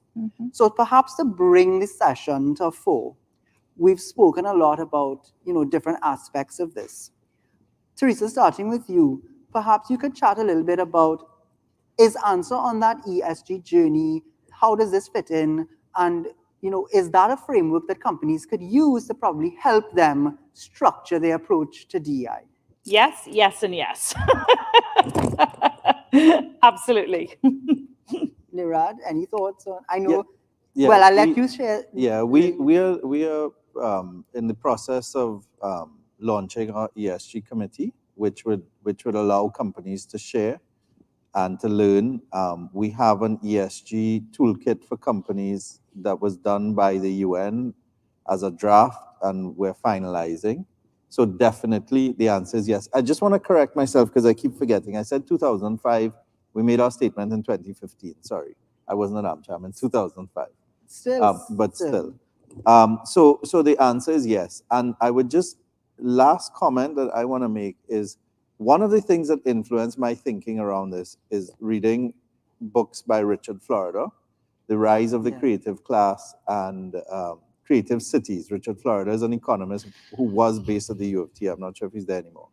And basically what he said is, if you create, so take the conversation we just had about companies and employees unleashing their potential. If your society creates the conditions for openness, for inclusiveness, for collaboration across sectors and with people from different backgrounds, you're going to have the most creativity. And he identified one of the things that will most inhibit that is a set of societal conditions, inclusive of laws, that make people who identify differently feel uncomfortable and excluded. So as a nation, we will lose if we say Elton John can't come and sing here, or things of that nature, or our laws make people feel that way. Thank you very much. And just to touch on by extension. Sure. And you can share your thoughts. Okay. It appears Trinidad is pivoting finally full on to tourism, the tourism industry. We've seen the data and the stats regarding tourism earlier. where are we going? If this remains the culture, we have to really start taking stock of what product do we wish to present to this wider world. It's a much smaller world than the one we were all born in, I can assure you. People are aware of just where people stand on so many things now. Regarding, in terms of your lead question, well, as I said, UTT is now on the books as formally anti-discriminatory against any form of orientation. Otherwise, wearing my hat as representing the chamber, it is innate in the chamber. I need to explain that perhaps. It is innate in the chamber's constitution philosophy to support all government, all state legislation and activities primarily. It is therefore, I wouldn't say necessarily wait and see. It is a case of let things come into fact and the chamber will lend its full support and advocacy. That said, PrideTT is aware that there are several within the chamber who are of course great advocates for the efforts and the initiatives. And we shall certainly seek to be available for any assistance we can continue to lend in terms of the shaping of policies, etc. Thank you. Teresa, I know you have to leave us, so we'll allow you to head out, but thank you very much. Thanks for having me, and keep up the good work. Thank you very much. Yes. Be safe. You too. Take it. So, and Rhonda, on your accord then, I mean, what would you say would be your call to action around framing this for companies and how they can take their discussion forward? Okay. I think our advice would be don't underestimate the power of employee resource groups, right? It's a way to engage and empower your employees so like-minded persons can come together and champion the cause and advance the cause. So they would be the ones to say, this is what is absent and this is what we need, and you're able to close some gaps. I would also want to reiterate the importance of tone from the top, from leaders, right? Because, I mean, Jane Elliott, 55 years ago in her Blue Eye, Brown Eye experiment, showed us the power of leaders to influence climate, right? So leaders have the power to influence climate either for better or for worse. So it's important that you articulate the inclusive standards, you model the inclusive standards, and you enforce and reinforce them. And that would be a definite pro tip. Enforce and reinforce. Yes. Thank you. So, Marcia, I promised you, so I will let you perhaps close by introducing what you wanted us to show, because I know you HADCO wanted to have its leadership presence felt. Yes. But you can close and introduce. And just to lead on a little bit on what Rhonda just said, for us, the initiatives regarding diversity, while it is going to be led by HR, it does have executive sponsorship. So we have our CEOs on board. We have their support, and I think that is critical to the implementation of any sort of policy with regards to this. The video clip that we wanted to show really is a clip from our 25th anniversary, which was in 2017, but it speaks to the values that are enshrined within HADCO. And it speaks to our C-suite managers speaking about their own experiences with the organization. They speak about the inclusion that has always been part of HADCO's operations and will continue to be as well. I think that's a fantastic point to close on. So let's hear it directly from the leaders' mouths. We're a distribution company with 3 liquor divisions: wine and spirits, food and beverage, and electrical.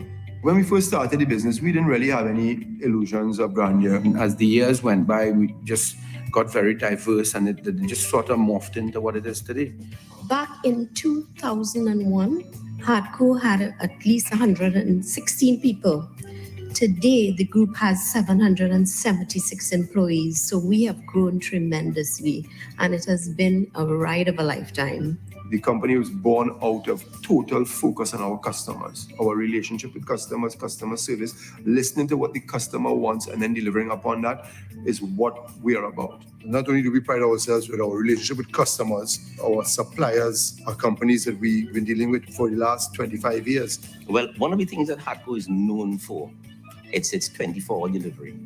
There's no one else, no other distributor on this island who can boast of that, who can do that. If we could get it right as a company and we do something that's needed in the country and we do it in a good, sustainable fashion, we are already adding value to Trinidad and Tobago. We've contributed to the community. We've become very much present in the whole cancer awareness and breast cancer with our partnership with Scotiabank and Vita's House. This year, we have gone into the whole aspect of culture and promoting local culture with Phase 2 Pan Grove. Well, we have 6 core values, and we're really passionate about them. And they are accountability, customer satisfaction, employee well-being, honesty and integrity, respect and tolerance for all, and a collaborative culture. And I'd like to explain those. Accountability means that we are accountable to providing a clean and lovely environment, ensuring that you know what your role is. The employees are accountable for ensuring that they come to work every day and they do the job that they were hired for. Customer satisfaction. There are 2 types of customers. The customers that we sell because we are a distribution company, and then there's the employee. We are each other's customers. We must give that satisfaction with whatever needs the employee will need. Honesty and integrity. This company was built by 3 men which upheld honesty and integrity. And that is something that we all follow. Employee well-being, that is real special to us. Employees are our assets. So we have things like a gym. We say, eat well, exercise so that your mind will be strong when you come to work and you won't be stressed out. We have a EAP program that has a psychologists on board. So gone are the days where you could say, leave your troubles at the door. Come to work. If you have issues, you meet with our psychologist and she help you with those issues. Collaborative culture. What is that at Hatco? It's the passion that we have when we come to work to be a team player, work with us, do things that you would normally do as a team. You work together, step out the box. And respect and tolerance for all. We have all areas of people of Trinidad and Tobago. Every creed and race finds an equal place there. We think we have incredible people working here. When we look at a whole group of people that are in top management as well as in sub-management, as well as beyond that, we do have a solid group that have been here from more than 20 years, some of them. And if you think back, probably in the first 5 years of our existence, we probably didn't have more than 30, 40 people working within the whole group. So when you look at that and you see that there's a strong number of people, 15 years and over, and even a few 20 years, or just a bit beyond 20 years, it does tell a story that we have good people who have stayed here. I mean, they've probably not had it easy because, working with us is a difficult thing. At the end of the day, we are demanding. The business is a demanding business, and we've pushed aggressively to grow this business in a short space of time. But by and large, excellent people. We have good people who have been here for a long time. We have a lot of new additions. People have come in the last 10 years. Again, if you look at our long service awards, so people have been here 10 to 15 years. It's a big group of people. It is a very inclusive environment because we are so diversified in our operations, from retail, warehousing, distribution, and administration and sales. We have a wide cross-section of people here which bring together different personalities, different levels of expertise. So we're very inclusive. Our environment is very dynamic. We're on the go all the time, very fast-paced. There's always something to learn. There's so many opportunities for growth in here. Like I could say, for example, I came in 2005 to manage the ice cream manufacturing plant across at JRJ, and I have moved through over the past 12 years to now be in the head of finance. So the opportunities are great in terms of being an employee in here. Haku impacts on your life the way you want it to. You want to be better, Haku could help you to become better. The growth factor is the three brothers and their production, their desire to do better, to do more. The strength comes from us actually knowing how each other think and what we do. And before I do something, I would say, what would Joseph do? What would John do instinctively? And I think that the three of us, are very unique in each of our ways. We all have our specialties. We all have our qualifications in different areas. And then we just bring that great working relationship to the table. And I think that that's been a real success factor for us. The three CEOs of this company, they lead by example. And we just don't talk it, we walk it. They are one. It's one CEO in three bodies. We think 25 years on, we feel good about where we are as a company and where we're going to go from here. Walk it. Every creed and race finds an equal place. Teresa said, ladies and gentlemen, this is not a simple journey. Nirad, you beckon for us, show up. Rhonda, psychologically safe environments. I think everyone took that point away. And Jonathan, symbolism is important. So thank you very much for joining us today for Ida Hobbit, the first annual DEI conference. You've broken new ground and you've showed up and created symbolism. Thank you very much, ladies and gentlemen.